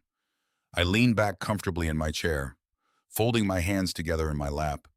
I looked directly into Monica's expectant, arrogant eyes. "No," I said smoothly. Before she could even begin to process my absolute refusal, the heavy double doors of the boardroom violently swung wide open. Victor Lang strode inside, flanked by two stern-faced federal agents in dark windbreakers. The room's temperature instantly plummeted to an absolute freezing cold. Victor Lang did not pause to offer pleasantries. He did not introduce the two towering federal agents who stepped seamlessly into the room behind him, their dark windbreakers creating a stark contrast against the plush corporate surroundings. He moved with the precise, deeply calculated strides of a seasoned executioner, walking purposefully to the chopping block. The arrogant, triumphant smiles that had just been plastered across the confident faces of the newly appointed executive board members instantly vanished, replaced by a thick, suffocating wave of collective confusion. Victor ignored the row of empty chairs. He marched directly toward the head of the long, polished mahogany table, stopping just a few feet away from where Monica sat, frozen in my luxurious leather chair. He unclasped his sleek black leather briefcase, the sharp metallic snap slicing violently through the absolute heavy silence of the shocked room. He reached inside and slowly pulled out the thick, tamper-proof envelope containing the verified genetic laboratory report. With a smooth, practiced flick of his steady wrist, he tossed the crucial document onto the exact center of the polished wood. It slid smoothly across the reflective surface, coming to a sudden halt directly between Monica and Derek. The crisp white paper looked innocuous, but I knew the massive truth it contained was about to brutally detonate their entire stolen reality. Victor buttoned his tailored suit jacket, his expression an impenetrable mask of pure, unyielding legal authority. Before anyone in the stunned room could gather their breath to ask a question, Victor spoke. His voice was a booming, resonant baritone that instantly commanded absolute attention and left absolutely no room for any cowardly interruption. I am legally representing Richard Caldwell in all matters concerning the execution of the Diane Caldwell Trust and the corporate succession of Caldwell Logistics, he announced loudly, staring coldly and directly down at Monica. The sealed document I have just placed before you is a completely legal binding and independently verified genetic analysis. It was highly expedited and officially certified by a premier independent medical laboratory less than 48 hours ago. Victor did not wait for their trembling hands to reach out and open it. He recited the devastating scientific conclusion completely from memory, his enunciation perfectly clear and deliberately punishing. The biological samples analyzed yield a probability of paternity of exactly 0%. The subject currently known as Chase is definitively and permanently excluded as the biological offspring of Derek Caldwell. The heavy words hit the stagnant air of the grand boardroom like a massive physical shockwave. A profound, horrified gasp echoed loudly from the far side of the massive table. I looked past Bradley and saw 18-year-old Chase sitting completely rigid and paralyzed in his leather chair. He had finally dropped his precious smartphone onto the table. The healthy color drained entirely from his young face in an instant, leaving his skin a sickly, translucent, pale white. He slowly turned his head, looking directly at his mother with wide, utterly terrified eyes, silently begging her to refute the impossible claim. Monica did not even look back at her heartbroken son. Her arrogant, beautifully constructed smirk had violently shattered into a hideous mask of pure, absolute, and undeniable panic. The confident, ruthless predator who had just seconds ago ordered me to fend for myself was instantly replaced by a cornered, pathetic, and desperate animal. Her mouth opened and closed silently, her perfectly manicured hands trembling violently as they hovered uselessly over the stark white envelope. She knew she was entirely caught, but her deceitful mind was still frantically trying to calculate a miraculous way out of the inescapable, perfectly designed trap. Sitting right beside her, Bradley Jenkins suddenly felt the crushing, suffocating weight of his new reality. The smug, profoundly victorious grin was completely wiped from his sweating face. He clearly recognized the undeniable presence of the federal agents, and his deep financial knowledge told him exactly what was currently happening to his grand criminal conspiracy. He placed his sweating hands flat on the mahogany table and desperately attempted to push his heavy chair backward, instinctively trying to flee the enclosed room, or frantically attempting to reach his private office to desperately purge the incriminating digital servers.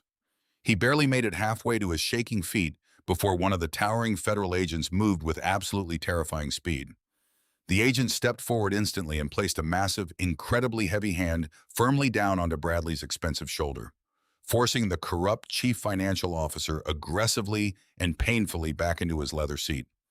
"Do not attempt to stand up, sir," the agent commanded sternly, his voice a low, gravelly, and dangerous threat that promised immediate, severe physical consequence if he dared to disobey the direct order. Victor Lang did not even bother to glance over at the physically struggling financial officer. He kept his cold, steely gaze locked entirely and punishingly on Monica, under the strict, unyielding, and legally binding stipulations firmly established by the late Diane Caldwell. He explained smoothly, his powerful voice cutting effortlessly through the rising, palpable panic filling the room. The legal transfer of any massive corporate assets, executive operational powers, or extensive financial holdings is strictly, exclusively, and permanently bound to the direct, verifiable biological heirs of the Caldwell bloodline. There are absolutely no exceptions whatsoever. There are no hidden legal loopholes to exploit, and there are certainly no alternative interpretations of this foundational family trust document. Victor deliberately stepped closer to the edge of the table, leaning forward slightly to ensure his next carefully chosen words carried the full, devastating, and inescapable weight of the American legal system. Because you have actively and maliciously engaged in a massive systemic biological fraud designed to falsely present this young man as a legitimate bloodline heir. The emergency handover and succession agreement currently sitting on this table is completely null and void. The entire corporate transfer process is legally terminated effectively immediately. You have absolutely no legal standing in this company. You possess no executive operational authority, and you have absolutely no valid claim to a single solitary penny of the vast Caldwell family fortune. You are entirely stripped of all corporate and familial power right here and right now. The brilliant legal checkmate executed by Victor was absolute, completely flawless, and utterly, wonderfully unforgiving. The heavy, oppressive silence following Victor's declaration was absolutely suffocating. Derek shot up from his leather chair like a man violently electrocuted. His pale face was a constructed mask of theatrical outrage, his voice pitching high with a forced display of personal betrayal. He pointed a shaking finger at his terrified wife, his eyes wide with performed disbelief. "How could you do this to me, Monica?" he yelled frantically. "You made me raise another man's son. You used me to steal from my own family." He desperately wanted the tough federal agents and me to believe he was entirely innocent of the grand deception. He turned toward me, his hands raised in a pathetic gesture of pleading surrender, fake tears welling up in his cowardly eyes. But I reached down and unlatched the heavy brass buckles of my leather briefcase. I was absolutely not done with him yet. I pulled the leather flap of my briefcase back, and the sound of the brass buckles snapping open echoing sharply through the boardroom. Derek was still standing across from me, his hands held up in a theatrical display of innocent devastation. He squeezed his eyes tightly shut, forcing miserable tears to leak down his pale cheeks. He was waiting for me to comfort him. He was waiting for his grieving father to rush forward and embrace the poor deceived son. I did not move toward him. Instead, I reached deep into the interior of my briefcase and pulled out the heavy manila dossier that Robert Sanchez had handed me in that dingy roadside diner. I pulled the specific highlighted document from the top of the stack. It was the printed email from exactly 10 years ago, the indisputable digital record of his absolute moral bankruptcy. I did not simply hand it to him. I drew my arm back and threw the crisp paper directly at his chest. The document struck his designer suit and fluttered to the polished mahogany table, coming to rest right next to the damning genetic laboratory report. "Do not dare play the victim with me," I said, my voice dropping into a deadly, gravelly whisper that projected to every single corner of the massive room. "You are a coward. You knew you were completely sterile. You have known for 10 long years, and you sold your own mother's sacred honor for a pathetic monthly paycheck." Derek looked down at the highlighted piece of paper resting on the wood. His fake tears stopped instantly, completely drying up as if a faucet had been violently wrenched shut. He recognized the heavy black text. He recognized his own private email address printed clearly at the top of the page. The last remaining drops of blood drained entirely from his face, leaving his skin an ashen, sickly gray. Victor Lang, never one to let a dramatic legal moment pass unexploited, leaned forward and tapped the document with a long finger. He read the most devastating lines aloud for the entire executive board to hear. He recited Derek's own pathetic words, exposing how the childhood infection had rendered him permanently infertile, and how he had actively conspired with Monica to deceive Diane just to secure his place in the family trust. The absolute disgusting truth hung heavily in the air. Derek did not attempt to deny it. He did not try to scream that the document was a forgery. His knees gave out beneath him. He collapsed back into his leather chair, the fight completely draining out of his weak, pampered body. He buried his face in his trembling hands and began to weep. It was not the fake, manipulative crying from a few moments ago. It was the ugly, visceral sobbing of a man who realized his entire life had just been permanently destroyed. "Dad, please," he choked out between heavy, racking sobs. "I was terrified. She made me do it. She told me Mom would cut me off completely and leave me with absolutely nothing." He blindly pointed a shaking finger toward his wife, desperately trying to shift the massive weight of the blame. Monica turned her head and glared at him with absolute, unadulterated disgust. "Do not dare try to pin your pathetic cowardice on me," she screamed, her voice cracking with furious panic. "You gladly took the money. You happily lived in the giant mansion and drove the luxury cars. You are a weak, miserable excuse for a man who could not even give me a child. She turned her venomous gaze away from her weeping husband and locked eyes with Bradley Jenkins, who was still pinned firmly to his chair by the imposing federal agent. This was supposed to be flawless. Bradley! She shrieked, her perfectly styled hair falling wildly around her face. You promised me the digital tracks were completely covered. You promised me the old man would never look closely enough to see the offshore routing numbers. Bradley snarled back at her, his smooth, arrogant facade entirely shattered. Do not put this entirely on me, you greedy sociopath, he yelled over the ensuing chaos. You were the one who demanded we accelerate the timeline. You were the one who pushed to drain the pension fund dry while his wife was dying in the hospice center because you could not wait to buy that ridiculous property in the Palisades. The unholy alliance they had so carefully constructed over the past 19 years rapidly crumbled into a venomous, pathetic screaming match. They were no longer the sophisticated corporate predators who had smugly planned my downfall just a few days prior. They were cornered rats, viciously tearing each other to absolute pieces in a desperate, futile attempt to save themselves from the sinking ship. I sat back in my chair and watched them self-destruct with absolute zero empathy. My heart was a frozen, impenetrable vault. Looking at their red, screaming faces, I briefly reflected on the grueling, brutal freight wars of the 1990s. Diane and I had faced down ruthless union strikes, aggressive corporate espionage, and massive predatory logistics conglomerates that actively tried to crush our tiny, budding business into dust.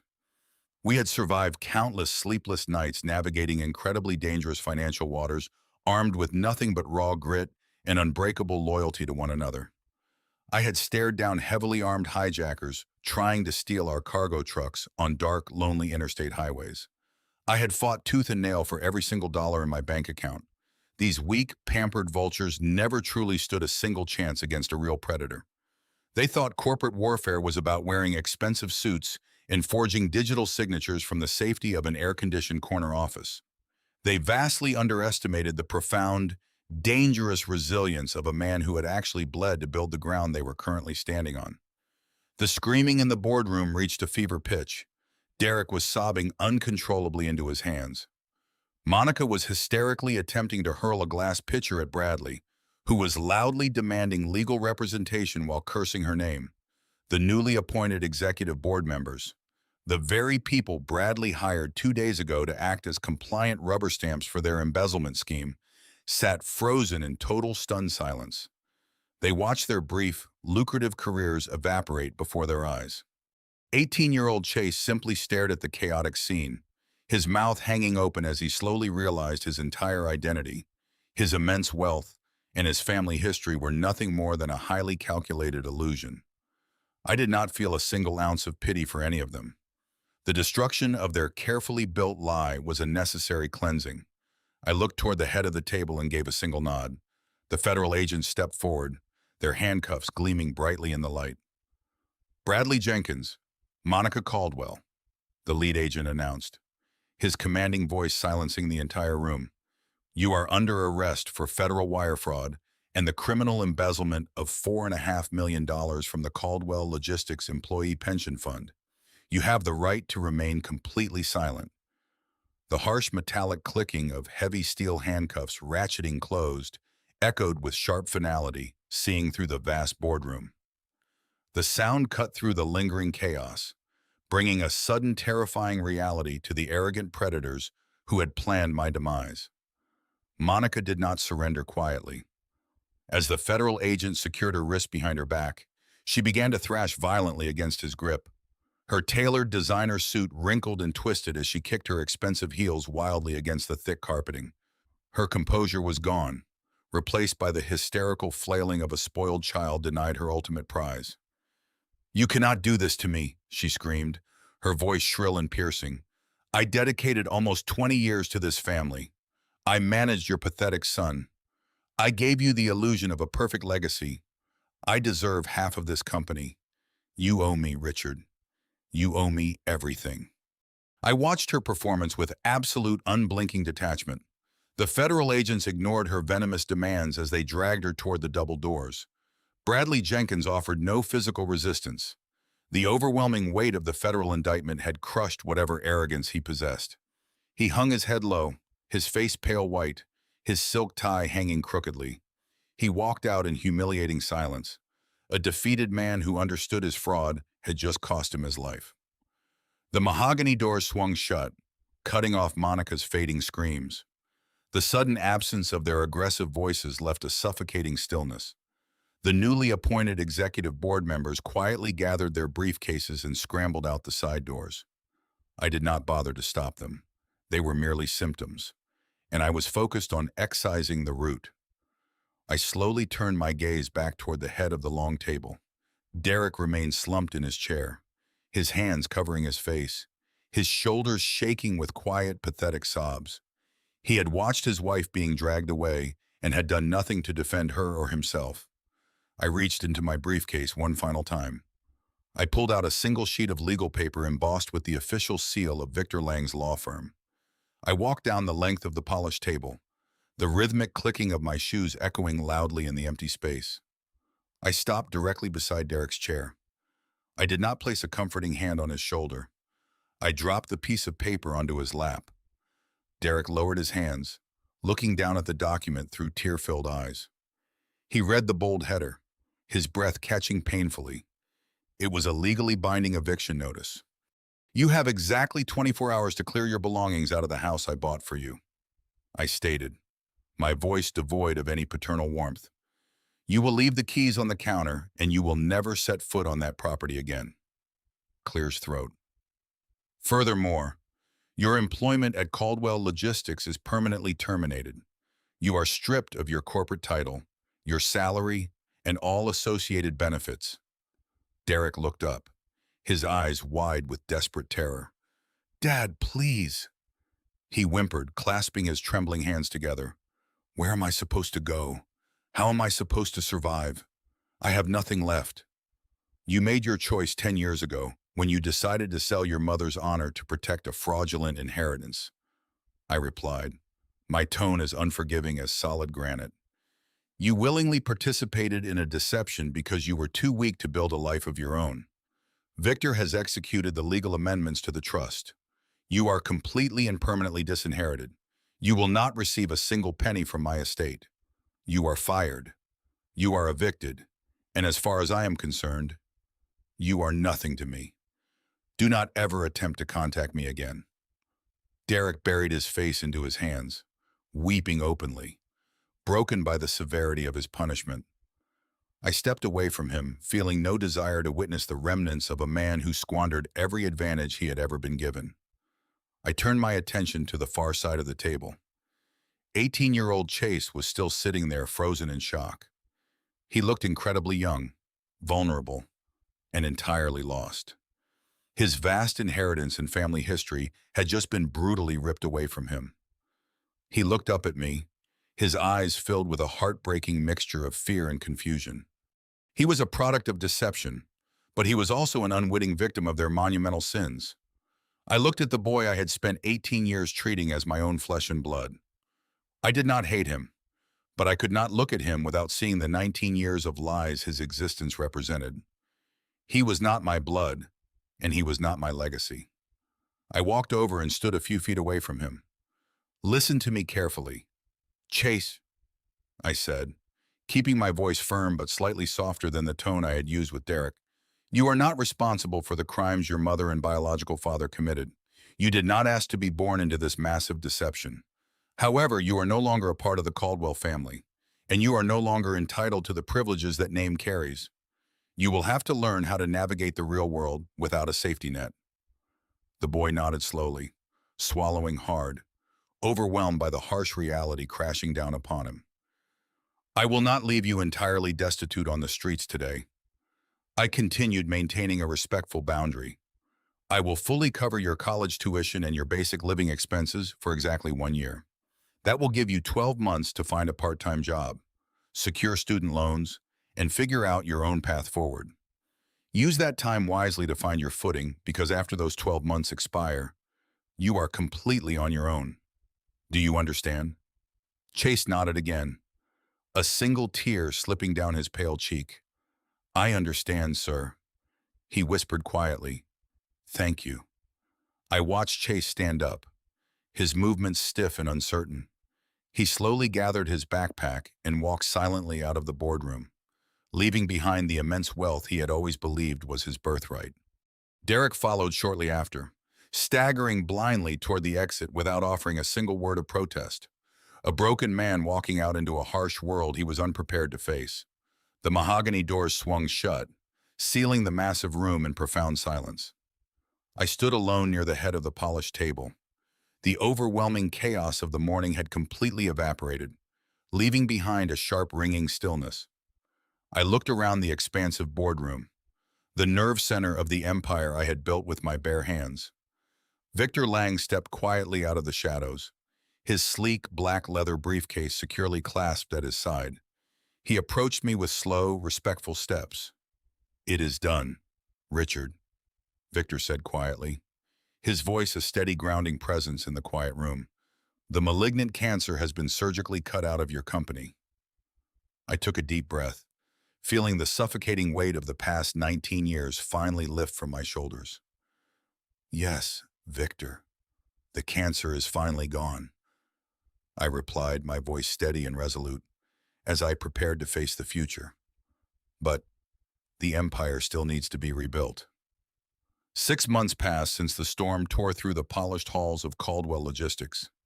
The relentless wheels of federal justice moved with an agonizingly slow, but ultimately devastating certainty. I sat quietly in the heavy oak pews of the federal courthouse, watching the final chapter of Monica and Bradley's monumental arguments come to a decisive and permanent end. The presiding judge, a stern man with zero tolerance for corporate predators, delivered a blistering reprimand that echoed loudly through the silent courtroom. Monica and Bradley were both sentenced to 15 years in a maximum security federal penitentiary for massive wire fraud and grand embezzlement. Monica did not scream or thrash this time. She stood completely frozen, her once flawless designer wardrobe replaced by the stark, humiliating reality of a standard prison uniform. The luxurious, pampered life she had spent nearly 2 decades lying and manipulating to secure had violently evaporated into thin air. Bradley stood beside her, a hollow, defeated shell of the slick financial officer he used to be. They were marched out of the courtroom in heavy iron chains, permanently exiled from the opulent world they had tried to steal from me. My son, Derek, faced a very different, yet equally crushing kind of prison, completely cut off from the vast Caldwell wealth and abruptly stripped of the lavish lifestyle he had grown so incredibly accustomed to. He experienced a brutal, unforgiving crash into reality. I hired an independent private investigator to check on him exactly once, simply to ensure the eviction and disinheritance had been fully executed. The report was pathetic, yet entirely fitting for a man who had sold his mother's honor for a comfortable paycheck. Derek was living in a cramped, noisy apartment complex on the less desirable side of the city, struggling to make ends meet by working a grueling minimum wage retail job at a local home improvement store. He spent his days wearing a cheap polyester vest, answering to managers half his age, and stocking heavy shelves for a meager hourly wage. He had finally been forced to learn the true value of a hard-earned dollar, a lesson Diana and I had desperately tried to teach him decades ago. I felt absolutely no pity for his current miserable circumstances. He was simply reaping the barren harvest of the deceitful seeds he had willingly sown. While the architects of my attempted destruction faced their grim new realities, I focused all of my formidable energy on repairing the profound damage they had inflicted upon my life's work. The recovery of Caldwell Logistics was not a simple or easy task, but I approached it with the same relentless driving determination that had allowed me to build the empire from a single rusty truck. My very first executive action was to personally contact Thomas Sterling and the other deeply loyal senior executives who had been unceremoniously fired during Monica's brief, arrogant reign of terror. I invited them back to the corporate headquarters, offering them their former positions, along with substantial financial bonuses and sincere, heartfelt apologies for the chaotic disruption they had endured. They returned without a single moment of hesitation, stepping seamlessly back into their roles and helping me stabilize the rocking ship. Together, We worked tirelessly alongside Special Agent Harrison and the federal investigative team to trace every single stolen penny through the complex labyrinth of offshore routing protocols. The process was tedious and incredibly complex, but Victor Lang's brilliant legal maneuvering ensured the frozen Cayman Islands accounts were swiftly repatriated back to American soil. The $4.5 million that had been maliciously siphoned away by Bradley and Monica was successfully recovered in its entirety. I personally oversaw the direct transfer of those funds back into the employee pension accounts, guaranteeing that the hardworking men and women who formed the very backbone of Caldwell Logistics would not lose a single fraction of their rightful retirement security. I held a company-wide meeting the morning the funds were fully restored, standing before hundreds of my dedicated employees to ensure them that the storm had officially passed and that their futures were completely safe.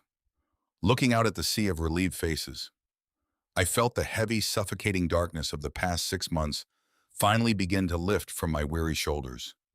The malignant cancer had been aggressively and permanently cut out, and the healing process was progressing beautifully. The ultimate restoration of my company, however, required much more than just balancing the financial ledgers and rehiring the loyal staff. It required a profound structural change to the very foundation of the Caldwell legacy. I needed to ensure that the monumental greed that had poisoned my own family could never again threaten the magnificent empire Diana and I had sacrificed everything to create.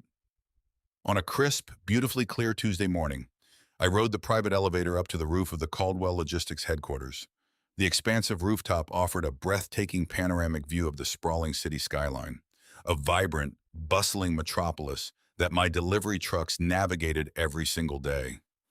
The cold morning wind whipped sharply at my tailored suit jacket, but I felt a deep radiating warmth blooming steadily within my chest. Victor Lang stood quietly beside me, holding a thick, leather-bound portfolio containing the finalized legal documents that would permanently reshape my vast fortune. I reached out and took the heavy gold penny he offered me. I did not hesitate. I placed the documents on a small glass table we had brought up to the roof and began to sign my name with smooth, decisive strokes. I was officially executing a brand new, unbreakable trust agreement. 50% of my entire personal wealth and corporate holdings were instantly transferred into the newly established Diane Caldwell Scholarship Fund. It was a massive philanthropic initiative explicitly designed to provide full, unrestricted university scholarships and comprehensive living stipends to brilliant, underprivileged youth who possess the raw ambition to succeed, but lack the financial resources to achieve their dreams. Diane had always believed in the transformative power of education and the undeniable value of an honest, hardworking spirit. This fund would immortalize her beautiful memory, ensuring her name was forever associated with profound generosity, rather than the sickening greed of our former daughter-in-law. The remaining 50% of the company was irrevocably placed into an employee stock ownership program. The immense wealth of Caldwell Logistics would not be handed down to an entitled, ungrateful heir. It would be systematically distributed among the dedicated truck drivers, the exhausted warehouse managers, and the loyal executives who had actually bled to build this place alongside me. They were the true custodians of my empire, and they deserved to reap the magnificent rewards of their own unwavering dedication. I stood near the very edge of the tall rooftop, looking out over the endless city.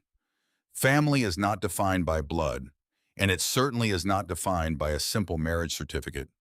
It is defined by absolute unwavering loyalty. A lone wolf might lose his mate, but he never ever loses his teeth. And I just bit back. The world slowly faded to a quiet, peaceful black.